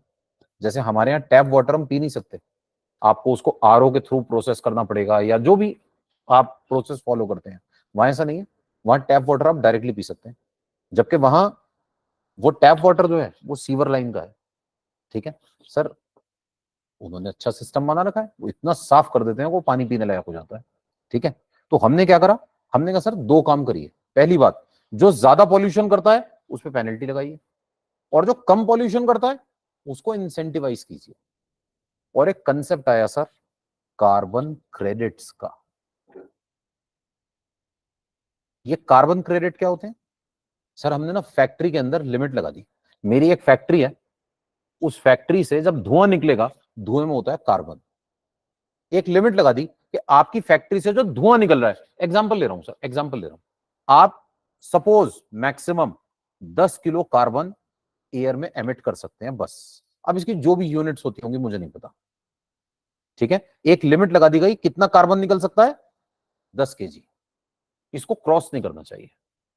सर मैंने जो फैक्ट्री बना रखी है ना, उसमें मैंने बड़े अच्छे एयर पॉल्यूशन कंट्रोल इक्विपमेंट्स लगाए हुए हैं, तो लिमिट है मेरी 10 किलो, निकलता है बस 4 किलो। अगर मैं 10 केजी को एक्सीड कर जाऊंगा तो फैक्ट्री पे ताला लग जाना है। मेरी फैक्ट्री से निकल कितना रहा है? 4 किलो। लेकिन हमारे जो पड़ोसी है ना, उनके इक्विपमेंट्स इतने अच्छे नहीं है, उनके यहां से निकल रहा है 15, तो इनकी फैक्ट्री में तो ताला लग जाएगा, है ना। अब ये हमारे पास आए, कहने लगे सर सुना है आपके पास 6 किलो पॉल्यूशन का लिमिट बची हुई है। हमने कहा हाँ। इन्होंने कहा एक काम करो ना, मुझे भेज दो, 10 की तो परमिशन है मेरे पास, 6 की आपसे ले लूंगा तो कितनी हो जाएगी? 16। पॉल्यूशन कर कितना रहा हूं? 15। तो फैक्ट्री पे ताला नहीं लगेगा। ठीक है सर, ये कार्बन क्रेडिट्स की ना सेल हो जाती है। ऐसे में ये 6 किलो की परमिशन इनको बेचकर हमने मान लीजिए इनसे 60 लाख रुपए ले लिए। हमने पैसे ले लिए कितने, 60 लाख। सर पुराने जमाने में क्योंकि पॉल्यूशन बहुत ज्यादा था, बड़ी प्रॉब्लम थी, तो यूएन के कहने पर सारी सरकारों ने ना इसको बड़ा इंसेंटिव दिया था। और ये जो पैसे थे सर ये एग्जम्प्ट हुआ करते थे। अभी 3 साल पहले अमेंडमेंट आई है सर, 3-4 साल हुए सर। ये जो ओजोन लेयर का छेद था ना ये भर गया, अब ये हील हो चुका है। ठीक है, अब इसके ऊपर इतना ज्यादा फोकस करने की जरूरत नहीं है। तो बस जैसे ही सरकार को पता चला कि अच्छा जरूरत नहीं है, उन्होंने कहा ठीक है, ये जो पैसे एग्जम्प्ट होते थे ना अब एग्जम्प्ट नहीं होंगे, इस पर टैक्स लगाएंगे 10%। अभी भी कम है, लेकिन अब इन पैसों को हमने क्या करा है, टैक्सेबल कर दिया। ठीक है, तो आज की डेट में अगर आप कार्बन क्रेडिट्स की सेल करते हैं और उससे आपको पैसे मिलते हैं, तो कार्बन क्रेडिट्स की सेल पर जो पैसे मिलेंगे उसका क्या होगा बताइए, 10% के रेट से टैक्सेबल होगा। सर ये एमसीक्यू में ना अक्सर पूछा जाता है, इंपॉर्टेंट इशू है। यस सर, पीजीबीपी में टैक्सेबल होगा। ठीक है, 10% के रेट से इसको टैक्सेबल किया जाएगा। सर 8th पॉइंट मैं ऑलरेडी पढ़ा चुका हूं, non compete fees. Non compete fees received for not carrying out any profession. Actually पहले ना सेक्शन 28 में सिर्फ बिजनेस का वर्ड लिखा हुआ था, तो थोड़ा झगड़ा होता था इस बात को लेकर कि अगर प्रोफेशन के लिए पैसे मिले तो क्या होगा। तो सरकार ने लिख दिया कि बिजनेस की नॉन कॉम्पीट फीस मिले या प्रोफेशन की, taxable under the head PGBP. Sir 9th point अभी 1 मिनट के बाद डिस्कस करते हैं। 10th पॉइंट बाद में डिस्कस करेंगे जब मैं आपको सेक्शन 35 ईडी पढ़ाऊंगा। 11 देख लीजिए पहले, फिर 9th बताता हूं। 11th क्या है, the fair market value of inventory on the date of conversion into capital asset determined in the prescribed manner. Sir थोड़ा ध्यान से देखिए, जाना पहचाना सा लगेगा। इससे रिलेटेड एक सेक्शन पढ़ाया था मैंने आपको कैपिटल गेन में 45(2). उसमें पता है क्या बताया था, उसमें मैंने ये बताया था अगर मैं अपने कैपिटल एसेट को अपना स्टॉक इन ट्रेड बना लूं, it shall be treated as transfer. यहां उल्टा लिखा है, अगर आप अपने स्टॉक इन ट्रेड को अपना कैपिटल एसेट बना लें, it shall also be treated as transfer. ये भी आपकी इनकम माना जाएगा। एग्जाम्पल के जरिए बताता हूं। सर मान लीजिए एक ज्वेलर थे मिस्टर सोहन, इनके घर पे कुछ ज्वेलरी थी, इन्होंने कहा इस ज्वेलरी को दुकान पे ले जाकर बेच देता हूं। तो जैसे ही आप घर की ज्वेलरी दुकान पे लेके जाएंगे ना, इसे सेल मान लिया जाएगा और कैपिटल गेन्स में टैक्सेबल हो जाएगा। सर अब मैं उल्टी बात कर रहा हूं, इनकी दुकान की कुछ ज्वेलरी थी, इन्होंने कहा घर ले जाता हूं। तो जैसे ही आप अपनी दुकान की ज्वेलरी घर लेकर जाएंगे ना, हम कहेंगे सर सेल हो गई। दुकान पर माल बिका किसको, इनको खुद को। आप घर लेके जा रहे हैं ना, आज के बाद ये एसेट आपके लिए क्या बन गया है, आपका कैपिटल एसेट बन गया है। हमने कहा टैक्स दे के लेके जाना, ऐसे मत लेके जाना। इसको हम क्या मान लेंगे, इसको ट्रांसफर मान लेंगे, and it shall be taxable under the head PGBP.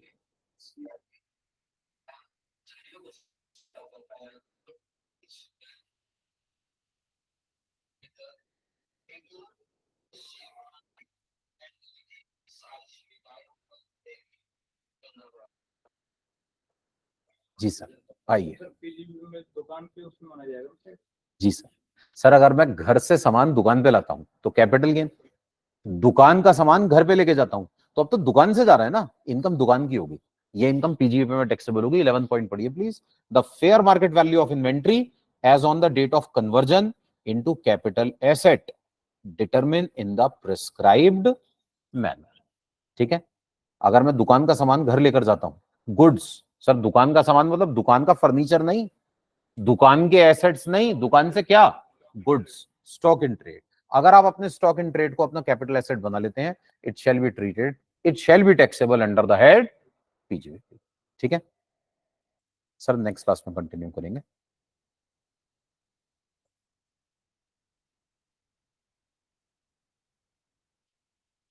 एक पॉइंट बचा है बस, इसको कंप्लीट करके फिर हम